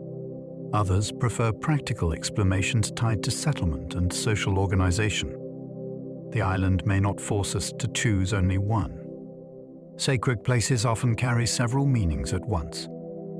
The most intriguing thought is that Rapa Nui's ceremonial map may have been readable to those trained in it, while modern visitors see only beautiful stones and open land. Coastal monuments may have organized territory through sacred visibility. Ahu along the shore could be seen from living areas, paths, fields, and sometimes from the sea. This visibility mattered because monuments communicate power by being present in the right place. A platform with Moai did not merely honor ancestors. It helped define who belonged where and which lineage held authority over nearby resources. The coastline became a public display of identity. Anyone moving through the area could see the signs of social order. This helps explain why building and maintaining platforms required so much effort. They were part of how the island was structured. Some people compare them to boundary markers, but that word feels too small. They were sacred claims that joined land, ancestry, and community memory. The mystery is how detailed this territorial system once was. Each site may have carried names, stories, rights, and obligations now only partly remembered. The visible monument may be the surviving tip of a lost social map.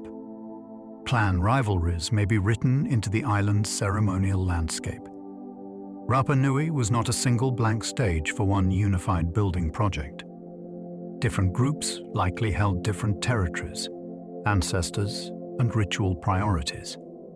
The distribution of platforms, statue sizes, quarry access, and coastal sites may preserve traces of competition between clans. A larger Moai could display prestige. A more elaborate platform could strengthen a lineage's claim. A restored or rebuilt site could answer an older statement made by a rival group. This does not mean every monument was built out of conflict.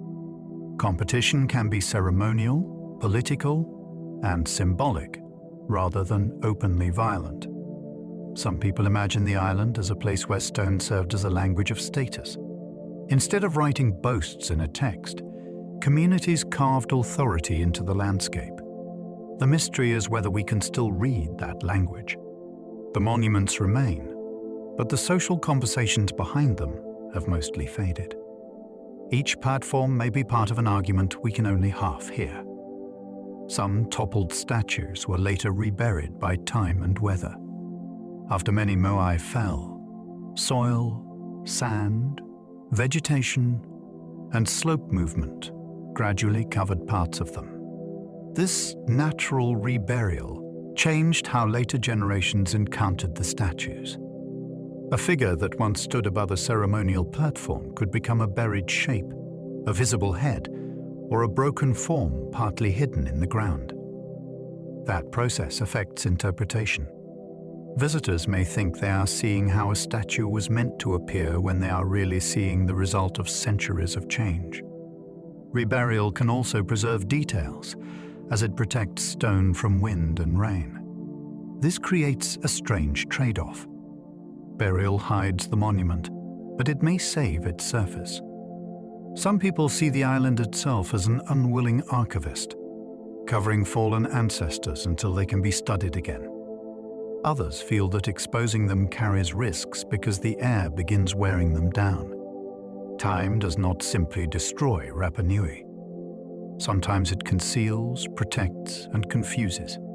Conservation work keeps revealing details earlier generations missed. Modern preservation has changed what people can see on the island.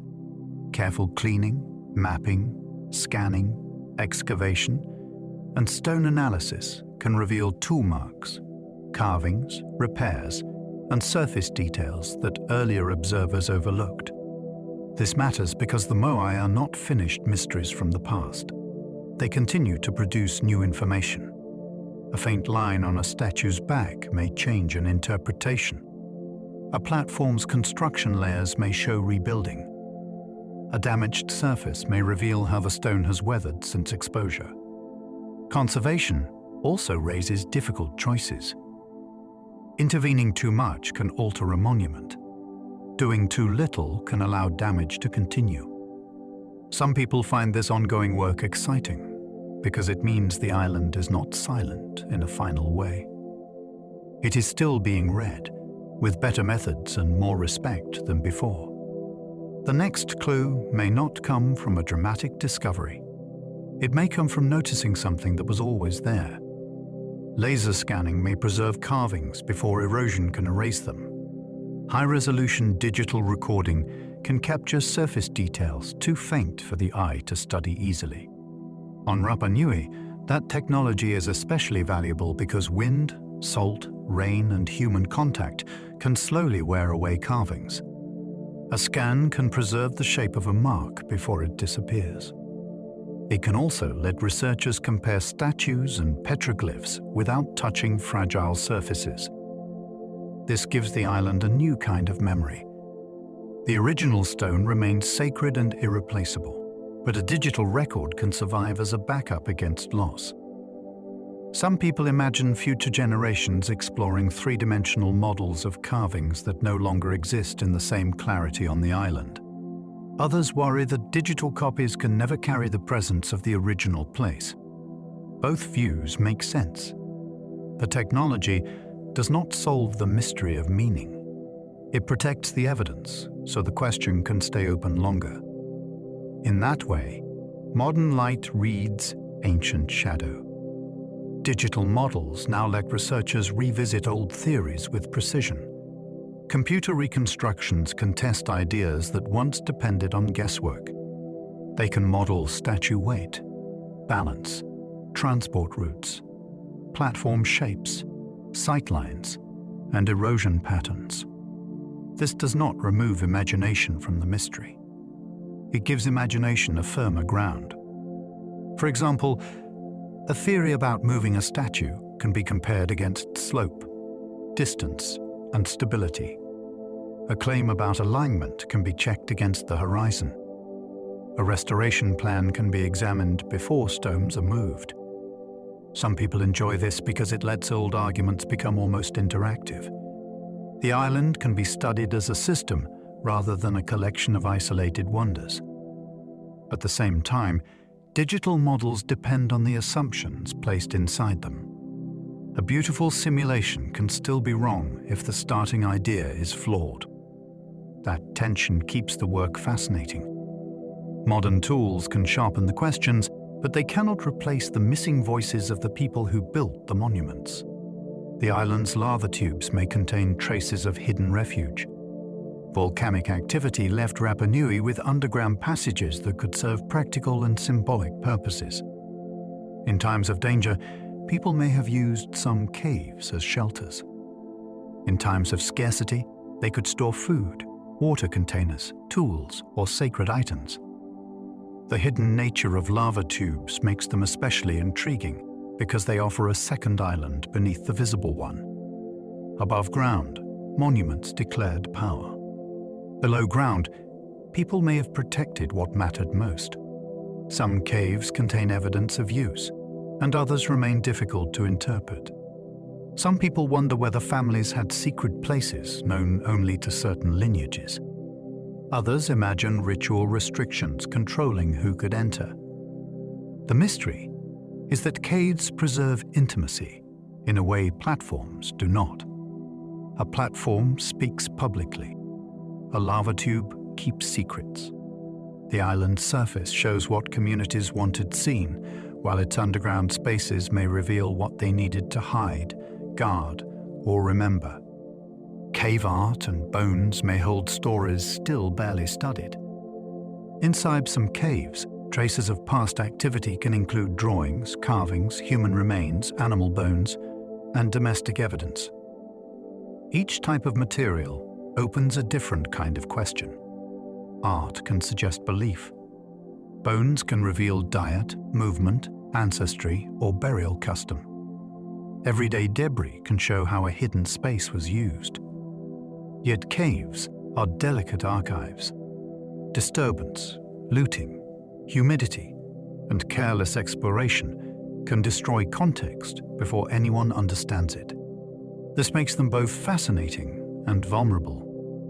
Some people believe cave evidence may eventually clarify periods of conflict, refuge, or ritual secrecy that surface archaeology cannot explain.